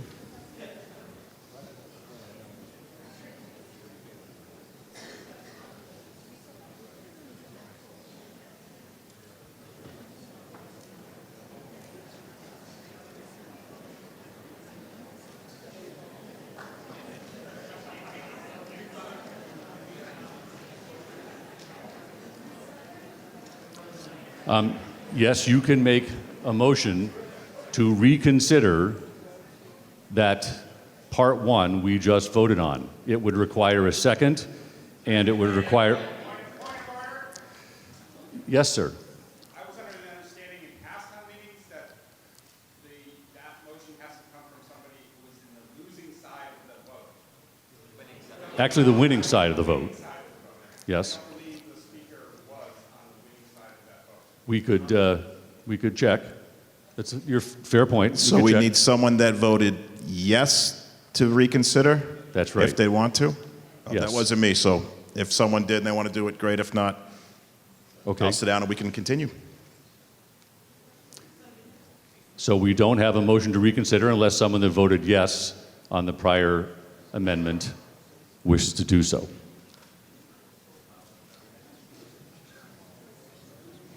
Okay, Warrant Committee, do you... Pardon me? Yeah, the noes lost. Warrant Committee, do you have an opinion on this entire article now? Probably should introduce Just a myself. second, Warrant Committee, yes. Sir, do you have a question? Yes, I do. Yeah. A comment? Okay. Please, yes. God, this person must have been tall. Hi, Mark Croninger, Precinct 7, town meeting member. I'm really disappointed that this is being really miscast as that I think what Mr. Wells was actually saying was like, I live in East Milton. I've walked through those places many times, many days. I don't think there's any notion here that they're trying to create, keg party, beer-laden events by any means with these things. What they're trying to do is keep the option open for the appropriate events. And quite frankly, my kids are grown up. I don't really go down to the Christmas tree lighting, and whether or not there's wine there, maybe it's not appropriate to be. But to tie the hands and handcuff the select board's ability to do the right thing in some new properties, for instance, the landing that we haven't even seen yet, just wipe it out. I understand the evils of alcohol and all the things we've heard in our lectures here this evening. However, there should be some discretion for the board to figure out what's appropriate. And as somebody who's been very involved and whose family's been very involved with the Milton Arts Center for a long time, to handcuff what they do there, I don't know how many of you guys have gone there. There's alcohol served there, and my last recollection is no one was staggering around cursing or anything like that. That's not what it's about. It's having alcohol available at the appropriate events, not making alcohol-driven bashes. That's not what this is about. But by adopting that first part of the amendment, you've just handcuffed going forward the ability for the Milton Arts Center or the new landing that Mr. Wells spoke about or anything else with one blanket statement. Yes. And Yes. I'm speaking. Thank you. Thank you very much. I'm speaking. Excuse me, sir. Yes, sir. Your point of order is recognized. We're debating whether we're voting. Okay. Yes, sir. I thought you were going to offer a brief comment, but now you're we were going to a vote of the Warrant Committee. Overall. So if you could just please have a seat, because I think we're done with the debate. So thank you. Mr. Caldwell, you're recognized. Tom Caldwell, town meeting member, Precinct 6, and chair of the Warrant Committee. The Warrant Committee votes yes that you approve the article as amended. Okay. Now we'll go to a vote. Again, it's a majority vote on the entire article as amended with the text you saw up there in blue with the two parts. All in favor? No one came down to speak other than the one member, and the two bodies, so I closed the debate. So.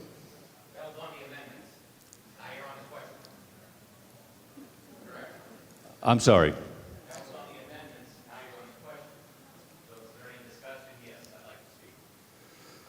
Sir, I believe we've debated this enough, I think. That was on the amendments. You split the amendment. I did. And I believe I asked if anyone wanted to speak to this article to come down. You and did no on one the came down. amendments. The amendments went through. Now you're voting on the question. Yes, Correct? sir. That's correct. But I believe I offered everyone an opportunity to come down and speak to this overall article, and then we heard from the two I bodies. missed They that. are I in favor. apologize. Pardon So I'd me? like to just speak on the question. Sir, I'd rather wrap this up because we've heard. Just a very quick point, that's all. If I do that, I have to do it for everyone, sir. I'm sorry. It was such a close vote, I just want to get it on the record. Please, sir, I just shut this gentleman down because I'm trying to get to a vote so we can just move on because I think 20 we've heard seconds, from the body. that's all. It'll be on the record. Please, sir, have a seat. Please, sir. I'd like to just go to a vote now. All right, just on the record, James Coyne, Town Meeting Member, Precinct 8. Thank you. Thank you. Okay.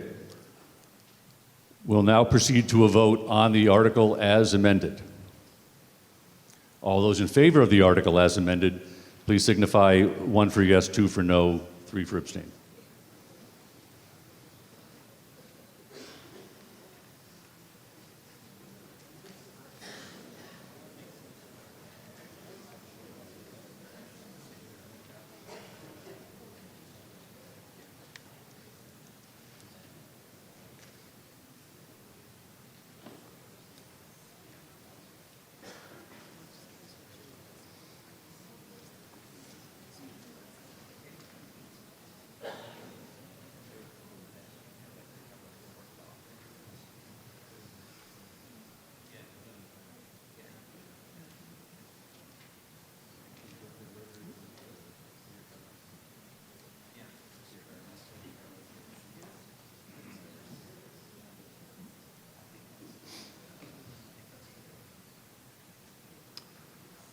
The article as amended passes with a vote of 173 to 54 with 7 abstentions. Now, we'll go to Article 4. Recommended that the sum of $1.7 million be appropriated for the purpose of financing the town's lead service line investigations and replacements, including costs incidental and related thereto. That to meet this appropriation, the treasurer, with the approval of the select board, is authorized to borrow $1.7 million under and pursuant to Chapter 44, Section 8.5 of the general laws as amended, or any other enabling authority, and to issue bonds or notes of the town therefore, and that the select board be and hereby is authorized to accept and expend, in addition to the foregoing appropriation, one or more grants or gifts from the Massachusetts Water Resources Authority lead replacement program or any other public or private funding source. Mr. Wells, you wish to speak to this, or you're going to waive? You'll waive. Very good. With that, this requires a 2/3 vote. Does anyone wish to speak to this article? Yes, Mr. Fahey, you're recognized. Thank you, Mr. Moderator. Sean Fahey, Precinct 9. I just have a question. It's actually, I'm in support of this article, but my question is, we read down through the warrant committee's comments, this program will be ongoing and may require additional funding in future years to fully inventory and replace the lead service lines in town. Do we have any understanding of how much for 100% replacement throughout the town that it might cost us in future years? Thank you. Mr. Wells? Ms. Fernandez, then? Yep. If you could introduce yourself, ma'am. Thank you. Yes. You're recognized. Hi, my name is Marina Fernandez. I'm the Director of Public Works. So that's a great question. Thank you. There is approximately 2,300, don't quote me because it is a spinning wheel. We're always finding out more information about everyone's services, encountering information through historical data, as well as through field work that our staff are doing on a daily basis. So right now we are at approximately 2,300 unknowns. So we don't know what we don't know what we don't know, right? So of those 2,300, there could be still some lead services left of them. The trend right now is that a little less than 2%, close to 1% of the services are currently lead. I do have some slides. Not sure if we... Well, perhaps instead of slides, Mr. Fahey, was your that question adequate? answered, you think? I guess my concern is for what it might cost the town. Right now, we're taking advantage of some financing that's available to us. And my question is, you know, what are we going to accomplish with this 1.7 million? Is that going to accomplish half of what we need to do? And in future years, will the town be paying for the balance of the replacements? That's Okay. really where I'm going. And how much might that be? Ms. Fernandez, is that question more and clear? if I could, the unknowns represent 25% of our residences, right? We now know 9,844 residences, so that number is about only 25% is unknown. So that's my question and my concern. How much might we face in the future, Mr. Moderator? That's my question. Okay. Ms. Fernandez, is that more clear? Yes. So starting 2027, the federal mandate is that we, as a community, are responsible for replacing all services laterals that are lead or galvanized services at a 10% rate. So in 2027, the clock starts on a 10-year out. So we'll have to make those replacements at 10% of the services. And the 10% will be calculated not only based on what we know, but also of what we don't know, even if we are never to reach the 10% after the 10 years, if that makes sense. Yeah, I'm not sure I quite understood that as well, ma'am. Mr. Moderator, all I'm trying to find out is what might the town face for cost? Is this a potential $2 million, $3 million down the road? I'm in favor of having 100% of the services in town not be lead, right? Replace all the lead in the town. We should do that. My question is simply, this 1.7 million is available to us now. When that's exhausted, are there any more public funds, or is it on the town of Milton to replace the balance? And if so, do we have any idea at all, any idea what it might be? What it might cost in dollars? That's my question. Okay, I'll go to the Select Board Chair for that. Thank you. Thank you. Good evening, Richard Wells, Chair of the Select Board, Town Meeting Member, Precinct 7. So the funding system that comes from the state, the zero-based loans, just like our annual budgets, are funded on an annual basis, particularly on the state level, something I'm learning a little bit about. So it will be determined how much the state is already talking a lot about this, so we will have to compete each year, and I don't know how much you accomplish, but the question will be how many years the state carries out this program for. It sounds preliminarily like they know how significant this is way more than just us. The state of the water in the Commonwealth is a significant issue. These pipes, post-Civil War, that's when they were made, that's when they were first installed. So it's an annual question each year. And so I don't think that any of us could answer it long term. Hopeful, but understanding the magnitude of the problem, I would be confident that this will continue. I hope that answers it. Thank you, sir. Does anyone else wish to speak to this? Yes, Ms. Felton. Deborah Felton, Town Meeting Member, Precinct 2. I have a question. The lead pipes, is that in the roadways or sidewalks? And does this project also include then paving our roads or repairing our sidewalks? Because on our street, and I'm sure many streets in Milton, you've had gas lines replaced or water lines replaced, and now your roads are a mess. And so I would like some information on that. Thank you. Ma'am, you mean repaving them after the lines are repaired, repaving to smoother? Understood. Yes. Ms. Fernandez, if you could answer that. So the great majority of those lead services that are currently known are within the private property. So they are at the curb stop to the homeowner's property. And then there is a minority that is within the pressure side of the water services. So that is from the curb stop, which usually at most of your properties, the back of your sidewalk. And for those of you that do not have sidewalks, they are in the property line. So they're within the property line to the main.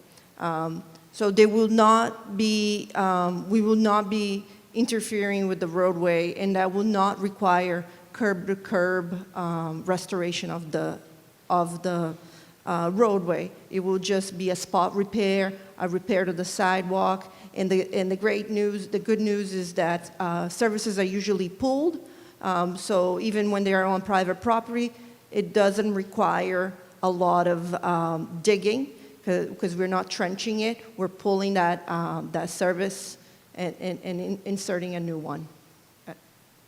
Sounds like that answered the question. Very good. Anyone else wish to speak to this article? Seeing none, we'll go to a vote. It requires a 2/3 vote since it is a bonding issue. All in favor of Article 4, please signify by voting 1 for yes, 2 for no, 3 for abstain.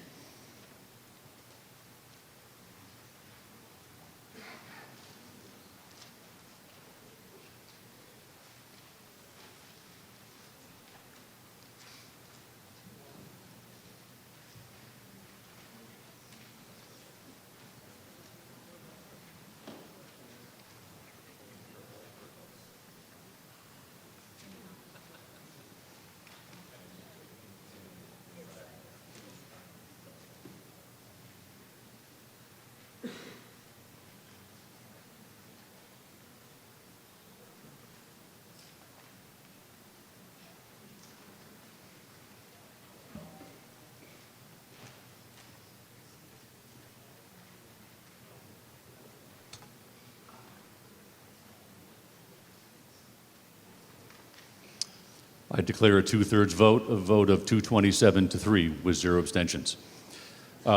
It's 9:40. Would anyone like to stand up and stretch for a minute? We've been here for 2 hours, just for a minute. Or are you all? If Ms. Gankarski were here, she'd say we should stretch just for a bit. Hey, how are you? What's up, Cheryl?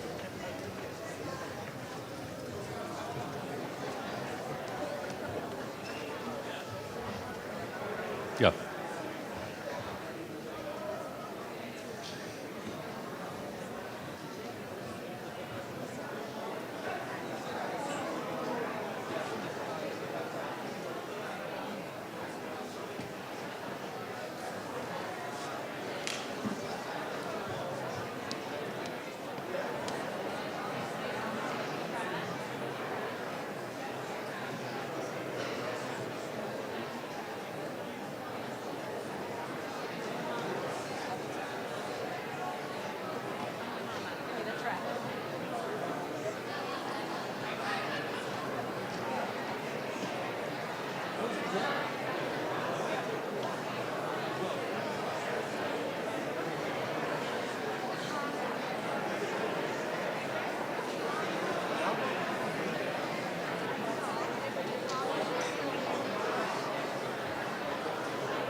All right, folks, if everyone's had a chance to stretch, then we could reconvene.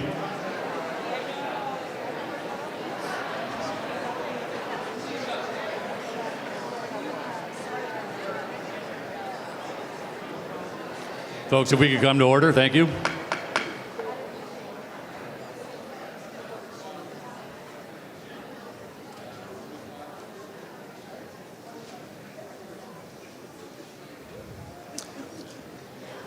I'll continue on with Article 5. It's a lengthy article. I'll just read the first couple sentences to give everyone a reminder of what it is.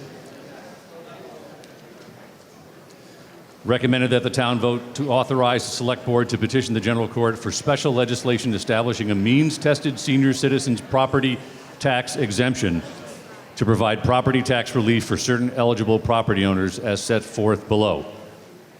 So this is property tax relief for certain property tax owners. With that, Mr. Wells, would you like to speak to this article? And I believe you had some slides or not? We're going to waive that, and let's see what happens. How's that, Mr. Moderator? Waive. Very good. We'll reserve our right. Thank you. Then I think I saw, ma'am, were you first here? Or, sure. Yes? Okay, then you're recognized. Hi, my name's Megan Haggerty, and I'm a town meeting member in Precinct 2. I wanted to speak in support of the article. I think that right now with the pending, the upcoming override vote, we are going to need a lot of support for our senior citizens. I have a question. Sure. May I ask? Please. So I noticed in the discussion, in the warrant committee's discussion, there was some debate around expanding the. If you could stay close to the mic. So Sorry. Sure. Yeah. I noticed that there was some debate around expanding the eligibility to folks who had rented for quite some time and then maybe more recently bought. And my question is, do we understand, what the universe of those individuals is, and is there a projected increase? What's the magnitude of the projected increase to the town of including those individuals? So the question is how many renters in town and what the rate of increase might be? Just what's the difference? What would have been the difference of the cost to add those folks in? I'm sorry, what was that last part again? What would have been the difference in the cost to have added those? The renters in? Yes. Okay. Yep. Warrant committee, is that a known item? Warrant committee, no? Or yes?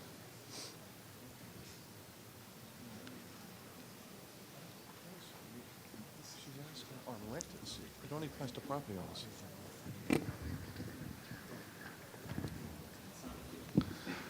So there'd be no way to tabulate that question as posed. Sorry, you said you don't know. Could you say that again, Mr. Wells?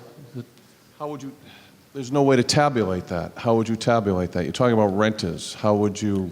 Maybe one part. Do you know how many renters we have in town? Is that the first part? How would we tabulate who rents and who owns? It's not a question that anyone answers.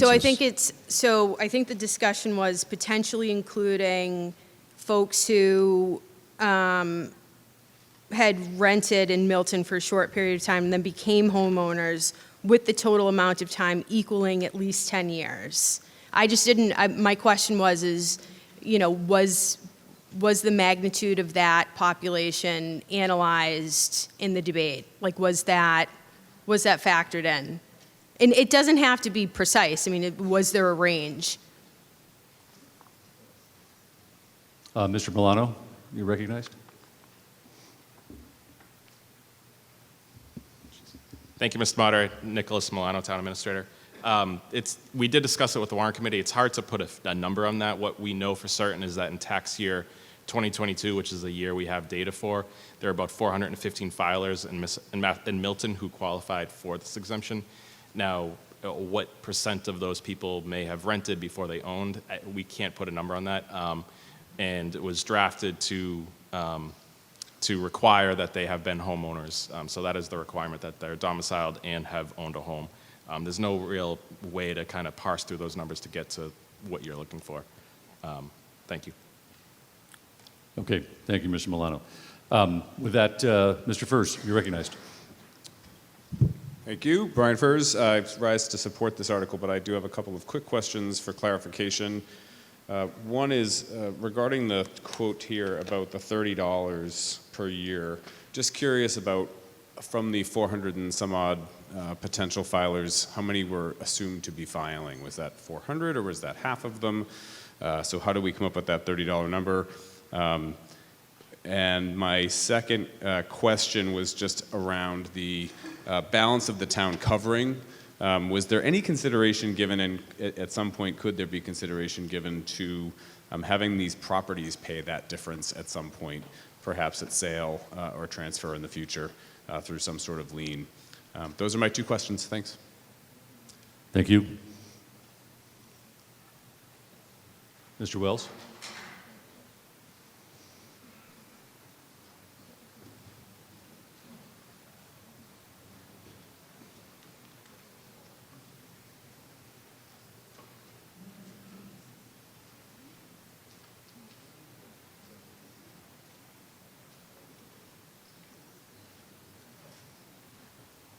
Mr. Milano, you're recognized. Thank you.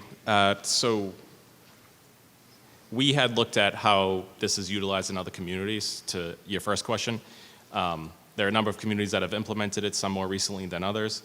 They have seen that it sometimes has about a 30% uptake in the first year, and then as the program, people get more familiar with it, those can increase. Milton obviously has a higher than most other communities share of homeowners, so we might be on the higher end of that threshold. But we had run a scenario so basically it was 200 local applications at a 50% match, which is what the number the select board had talked about, which is what the basis of the $30 approximate increase per taxpayer would be. So that would be of the 415 filers, about half of them would have applied, have been deemed eligible, and have gotten basically a 50% match on their tax break through the senior circuit breaker tax break. There was a second part to the question about, Oh, yes. I guess, a recoup, perhaps, upon sale of the taxes that had been waived. Had that been considered? It had not been considered, it hadn't really been contemplated. It's something we can do some more homework on. It hadn't come up in conversation, so I don't have a good answer for you. I apologize. Okay, thank you. Does anyone else wish to speak to this article? Okay. Seeing none, we will go to a vote. It just requires a majority vote. All in favor, please signify by pressing 1 for yes, 2 for no, 3 for abstain.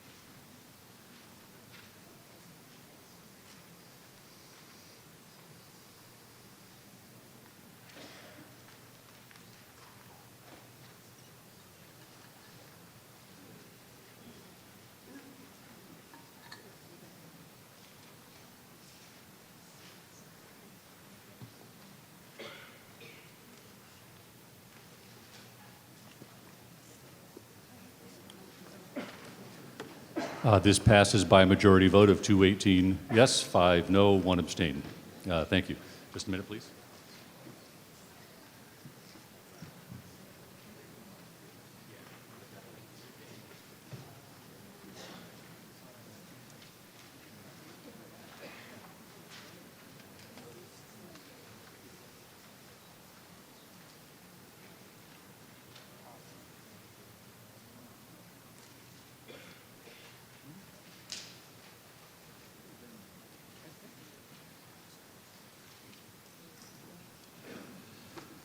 Okay, Article 6. Recommended that the town vote to amend Article 6 of the 2019 February special town meeting by adding the following positions to the school building committee established by said Article 6. Superintendent of Schools, non-voting. Town Administrator, non-voting. Director of Consolidated Facilities, non-voting. individual with MCPPO certification appointed by the school committee non-voting, school principal appointed by the school committee non-voting, local budget official appointed by the town administrator non-voting. Does anyone wish to speak to this article?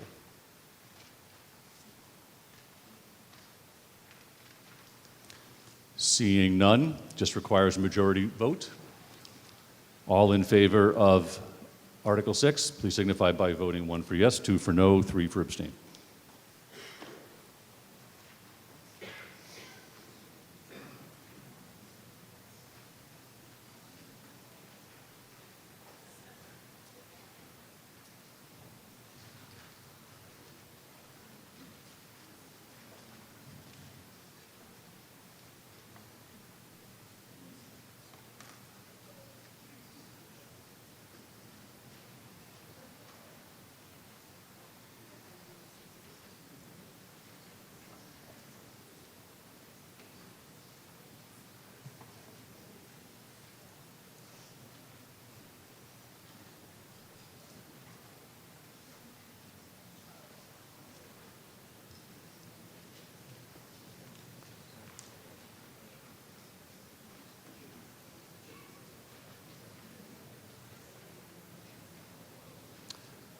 The motion carries by a vote of 217 yes, 5 no, 1 abstain. When we go to Article 7, I would like to entertain, you're going to speak about motion to defer, Mr. Zulus? Yes. Thank you, Mr. Moderator. Mike Zulis, Precinct 3 Town Meeting Member.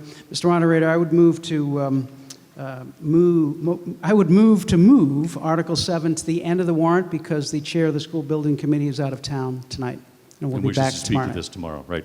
Is there a second? This just requires a majority vote. Let me just confirm that. Yes, I think we can dispense with the electronic voting. All in favor of moving Article 7 to after Article 15, please signify by saying aye. Aye. Opposed, no.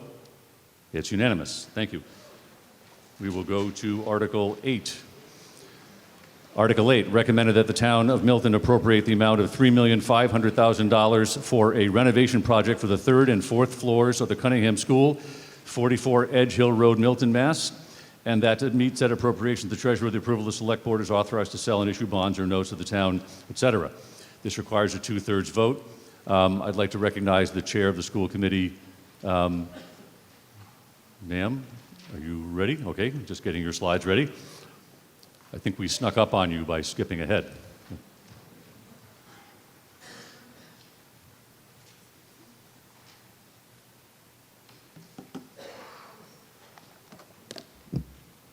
Good evening, Lizzie Carroll, Town Meeting Member, Precinct 3, Chair of the School Committee. And yeah, those last couple of articles moved quickly, and I have to unlock my computer here. We do have a brief presentation, but I think I'll just offer some framing remarks and then see where the questions take us, and if we need to pull up slides, we can do that, if that's okay. My computer is locking me out. Can I look? I'm sorry. I know, I did spend time preparing the remarks that I wanted to share on behalf of my committee, and so I want to make sure that I say that. Sorry, everybody. So, OMG. Thank you, Dr. Miranda. Okay.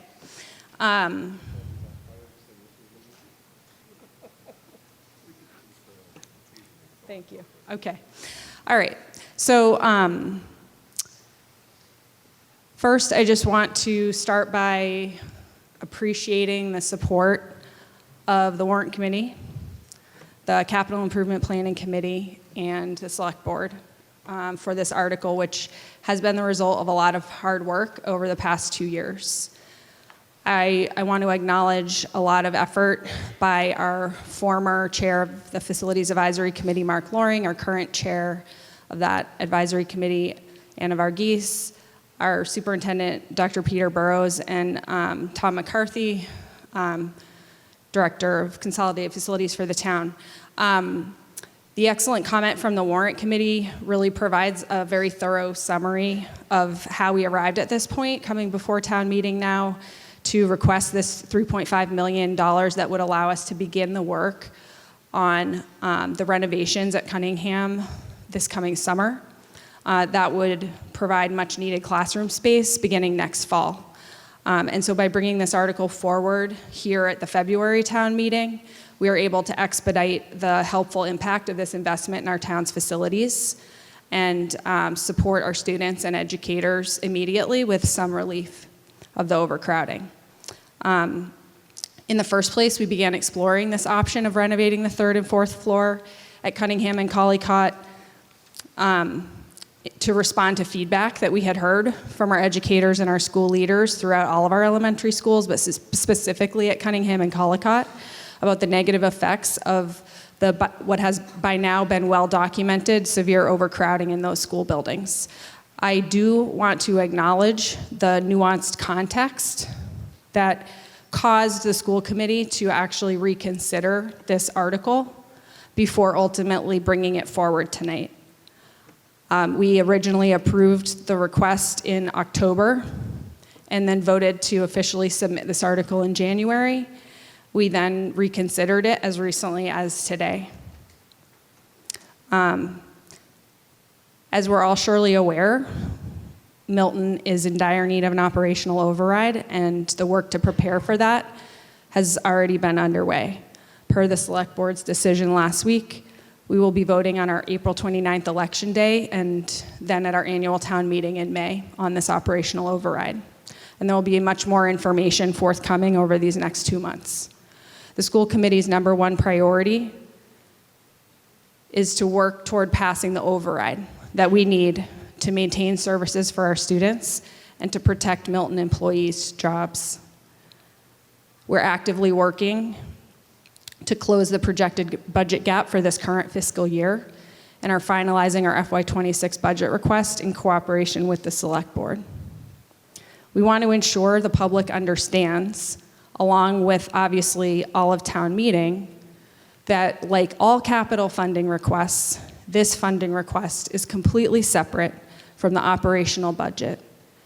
It would be paid for through bonding that would not impact the town's budget until FY27, and it could not otherwise be used to cover operational costs within the town.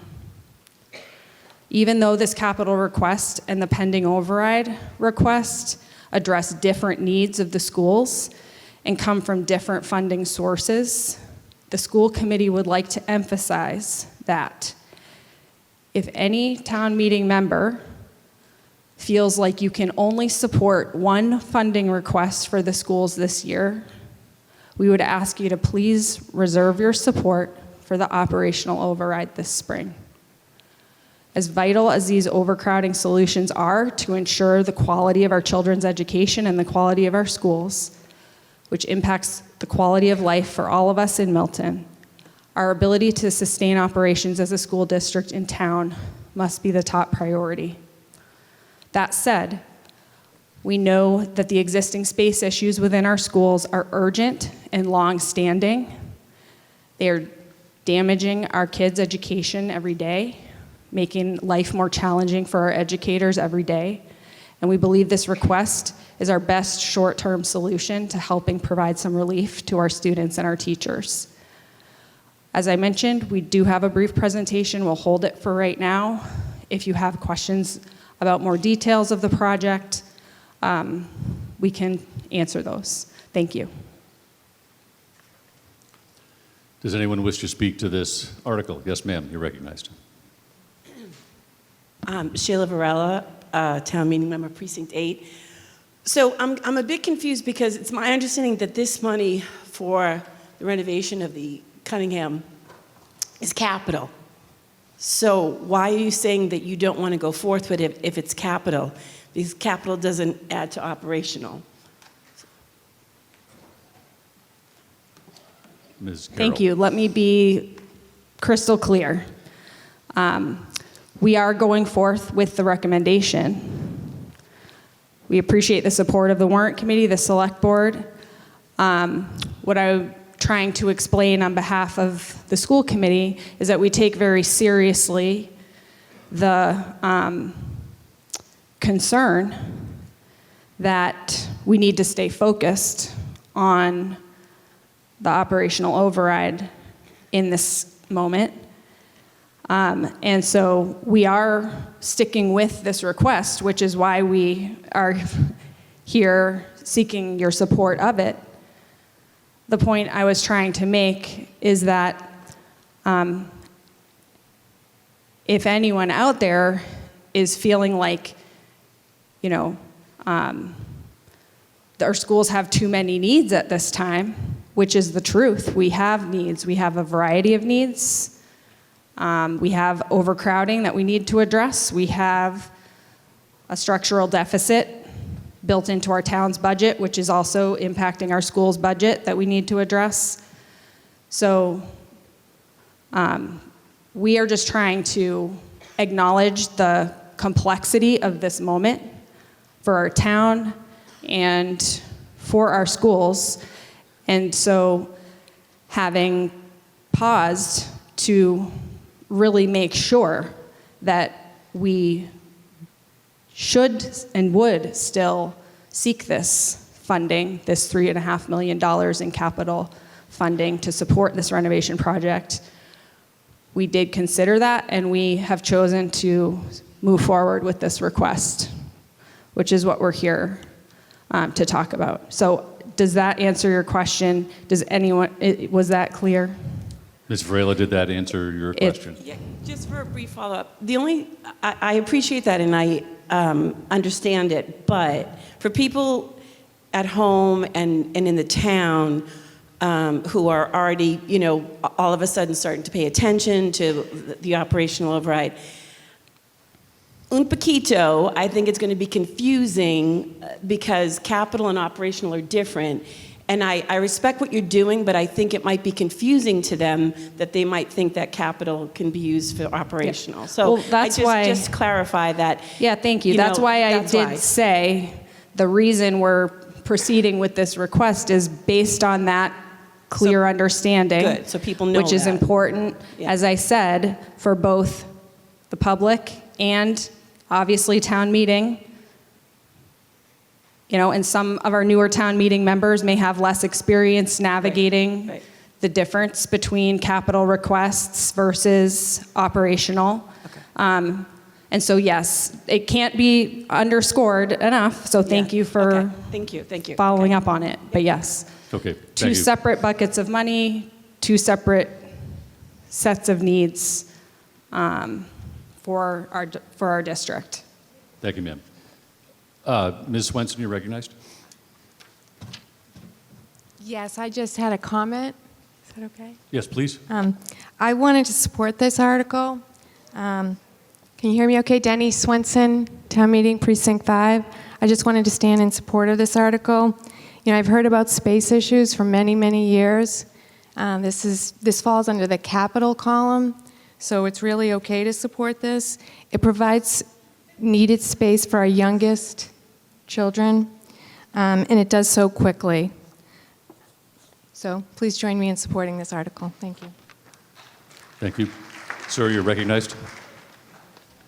Yes, David Cornish, Precinct 10, Town Meeting Member. I just had a question for the school board. I am concerned about the overcrowding right now, and I was a middle school classroom teacher for 47 years, albeit not in the Milton Public Schools. So I'm very empathetic towards the students and the teachers and their parents.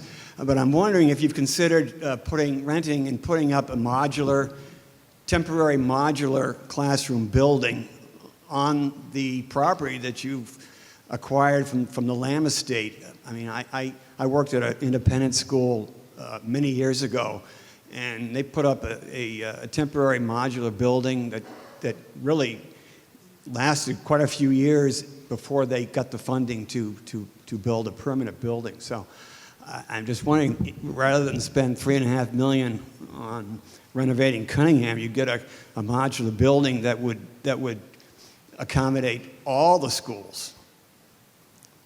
and hopefully at a much less price. And if it turns out that a permanent building is not needed or can't be done, that modular building could be used for a number of years until the overcrowding declines. Thank you, sir. Yes, Mr. Loring? Yeah.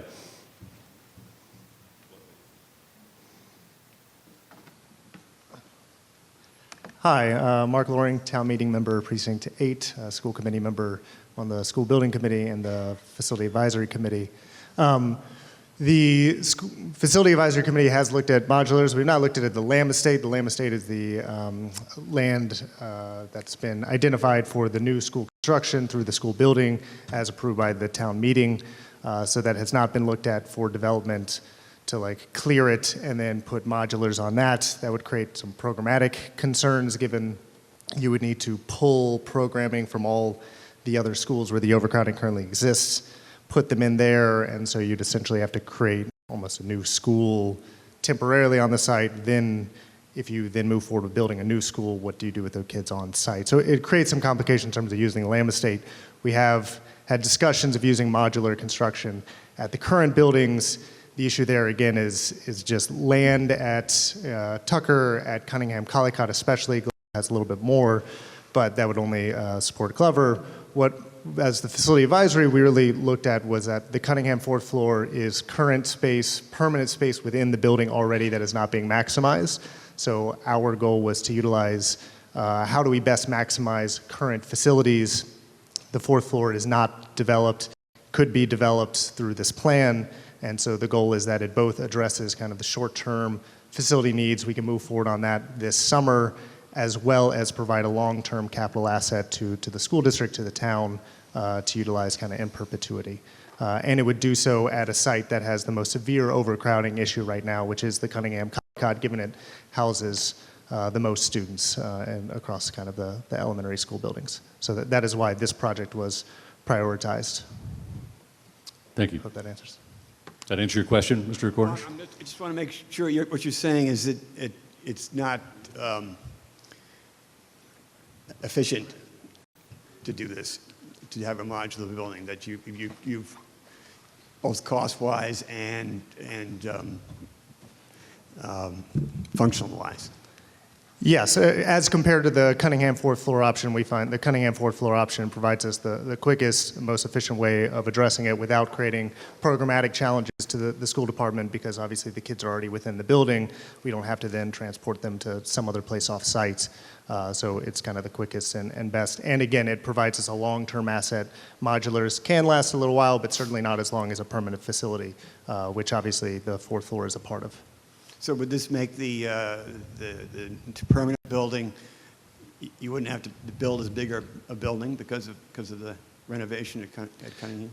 No, so this is not a substitute for, I mean, this builds for classrooms and some offices. This is not a substitute for a full school project. And again, that is under the purview of the school building committee and not the facility advisory committee or the school committee. So we are not, we are hoping to address a short-term and provide long-term assets kind of at the same time to maximize the limited resources of the town and make sure we're kind of getting the biggest bang for the buck. Okay, because I thought that Mr. Cornish, if you could bundle up all your questions at once. Yeah, I thought that the point of the new building was because of the overcrowding.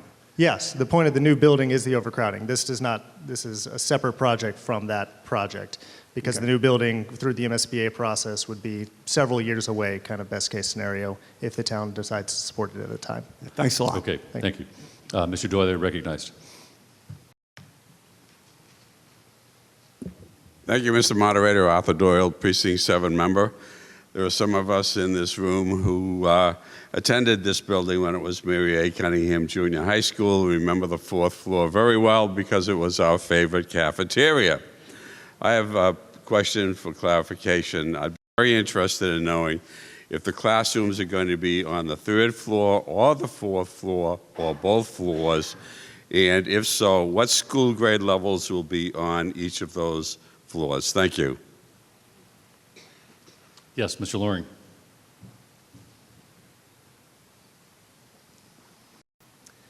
Yes, the fourth floor, given kind of its open nature, would actually become the library. The current library, which has already been segmented up into a couple classroom spaces and some offices, things like that, would be kind of revamped and would become 4 classrooms and kind of multiple offices. So the classrooms would be on the 3rd floor, library would be on the top floor. There'd be a couple offices, staff offices on the top floor for staffing such as community schools programming, and then there'd be additional offices on the 3rd floor. In terms of the exact grades that would go in those rooms, that is yet to be determined. That's something that we defer to the school district staff to kind of determine at that point in time. I know right now I believe there's a 2nd grade French classroom in there and another 2nd grade or maybe 4th grade classroom. So that's approximately the age that's kind of on that 3rd floor right now.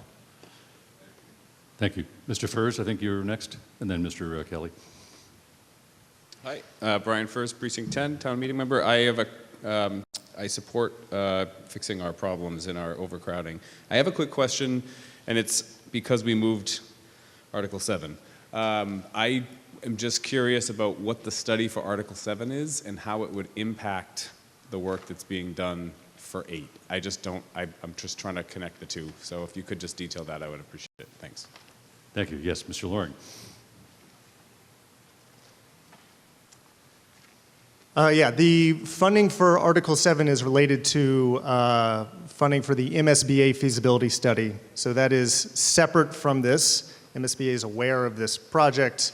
The two are connected and they are both related to the overcrowding issues we have within the schools, but doing the work here does not necessarily change anything around Article 7. Article 7 is the required funding that the town needs to allocate in order to have funding for feasibility and schematic design through that phase of the MSBA process. And then at the conclusion of that, the school building committee, along with the MSBA, will do evaluations of different designs. And again, I think Sean O'Rourke can speak to this even better than I when he comes. But do different evaluations and designs, and then, eventually present to the town a plan for new school construction at that point. But that is separate from the 4th floor project. Do you have a follow-up, sir? Yeah, quick. Totally understand that. The Article 7 specifically references a study for an elementary or middle school project for the Cunningham School. Yeah. So my question is the study, whatever you're studying, will it eliminate what you're doing? Is it going to eradicate what we're spending this $3.5 million on eventually? No, it's not going. Again, the hope is that the study helps address the overall overcrowding issue that exists within Cunningham and Collicott and Tucker and Pierce and Glover and the high school everywhere. So that's the hope. The reason Cunningham is specifically cited is because in our statement of interest to the MSBA, you have to select a particular school. Cunningham was selected because of the overcrowding that is existing at Collicott Cunningham, and that's the site that the MSBA came and walked through with the select board and school committee and school building committee. Thank you. Mr. Kelly. Brian Kelly, Precinct 7. I'm a little confused. I've heard of burn the boat theories before and showing commitment about what you want to do. But I don't understand. I think you have a wonderful opportunity here. We don't know what the future holds. We don't know if the override will pass. Wouldn't it make sense to at least get something this year if that doesn't work? Are you telling me to vote for this, or are you telling me not to vote for this? I'm really confused. You want me to vote for it? Okay, but she's saying if there's town meeting members that are concerned about the override, then they shouldn't vote. I don't know how that has any impact. It's already public. It's already out there. You got it on the menu tonight. Wouldn't you tell us to embrace this? It's like a spare tire, okay? If you get a flat, you get something. I don't know. I'm just perplexed at the comments of, I don't know whether you're asking us, people are saying you're asking us to vote yes on this. I'm fine with that, but I didn't get that message from what you said. Okay, thank you, sir. Ms. Carroll, you were to clarify the position of the school committee. Again, I think that has been clarified. I appreciate your feedback, And I do apologize for any confusion. The point was, quite honestly, to try to demonstrate some humility and to clarify our focus in this really challenging moment that we face as a town. So I apologize that my attempt to do that on behalf of my colleagues did not convey that clearly for you, Mr. Kelly, and Ms. Varela and others. I think I'll leave it there. I do believe at this point the position is clear. Is that true? Okay. Okay, thank you. Mr. Neely, you're recognized. Thank you, Mr. Moderator. Richard Neely, Town Meeting Member, Precinct 3. What I'd like to hear is the benefits to the students. In the written material and the verbal material tonight, we've not heard about the students. I'd like to know how many students will benefit. I'd like to know whether there will be any increase in the number of students that will be added to the building. But we should be speaking in all of our materials about the benefits to the clients, and the clients are our students. Thank you. Thank you. Mr. Burrows. Dr. Burrows, pardon me. Great question. Peter Burrows. Hello. Good evening. Yeah, I mean, the impact to students would be very significant. We have over 1,200 students going into the library space every day. So that space would see every student in Collycott and Cunningham would be in a real library. Right now, on the third floor, our library is cut up into many, many different spaces. Those of you who have spent time in there know when we brought MSBA to look at our schools and to look at Cunningham and Collycott, that was the place that they went into and were kind of like eyes wide open. This is a problem and needs to be fixed. So this would have a real impact. It would also have a real impact long-term for students. In looking at the MSBA process, which is roughly a 5-year-long process, we've talked about this project being important for the life of Cunningham and Collycott. It's a short-term solution, but it's a long-term investment.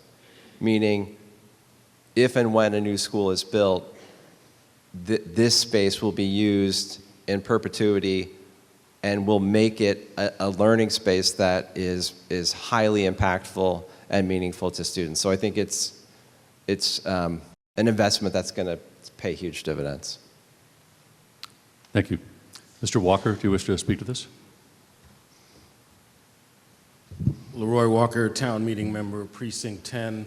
To Ms. Carroll, I understood the point you were making quite clearly. No apology needed. There is something that we need to always be cognizant of, and in this case, it is that if we are doing a bonding project for $3.5 million, those bonds ultimately raise your tax rate for a period of time. If we're doing an operational override, that raises your tax rate permanently. So the point was, if you can support both, great. I hope you do. I support the $3.5 million project. But her point was, if you have to choose, the school committee's view is that they need the override more than they need that $3.5 million project.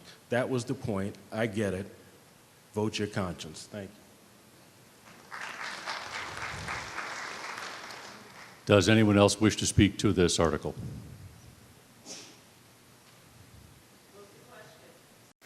No one wishes to speak, so we'll do that. This requires a 2/3 vote, as it is a bonding item. We'll put up the poll. All in favor of Article 8, please press 1 for yes. Opposed, no. 2.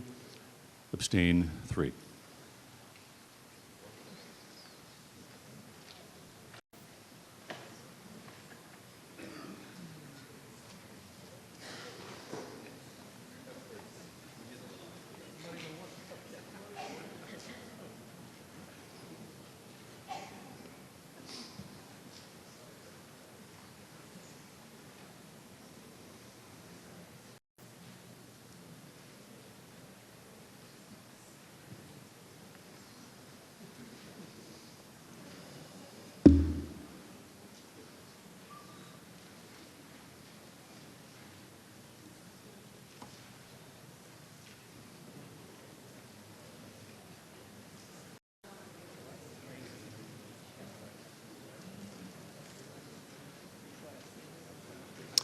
I declare a 2/3 vote of 220 to 8.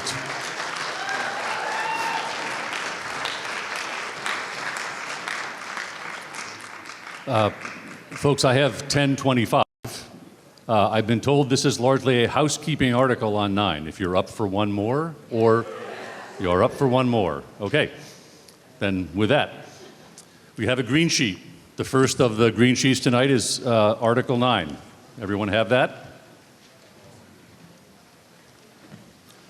I won't read it, but basically we're adding a map to come in compliance with the law. Yes. So, Ms. Hall, you're recognized. Good evening, Meredith Hall, Chair of the Planning Board Committee and Town Meeting Member, Precinct 3. This really is a housekeeping item. We have, in recent years, passed multiple zoning articles, mixed-use zoning articles, which now allows for residential development in commercial zones. So what you're looking at is a sum. This is one parcel here, but there's another map also. Yes, the larger map. So this is, you're looking from sort of east to west, everything from the Lower Mills Business District all the way over to Central Avenue. This zoning is going to allow for some really exciting projects, which you'll soon be hearing about. But when the zoning articles were passed, the map was not included. So we are simply tonight voting to update that mixed-use overlay zoning map. So, and the Brook Road parcel was also never included, so we're just updating those maps so that they coincide with the zoning articles that we've already passed at town meeting. Very good. Thank you, ma'am. Does anyone wish to speak to this article? I see people standing, but I think not. Okay. This requires a 2/3 vote, as it is zoning. If we could put up the poll, all in favor of this article, please, 1 for yes, 2 for no, 3 for abstain.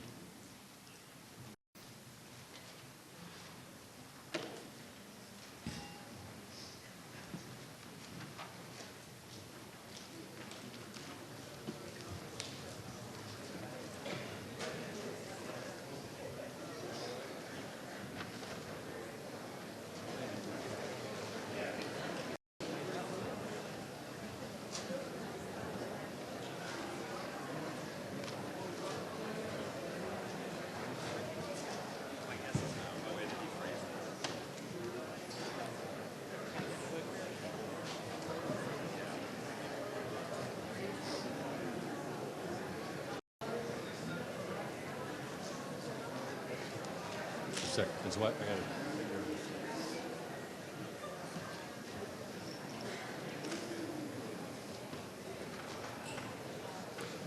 I declare a 2/3 vote. Entertain a motion to adjourn until 7:30 tomorrow night. Second. All in favor signify by saying aye, please. Aye. Opposed, no. It's unanimous. Thank you. We'll see you at 7:30 tomorrow night, Tuesday. Thank you.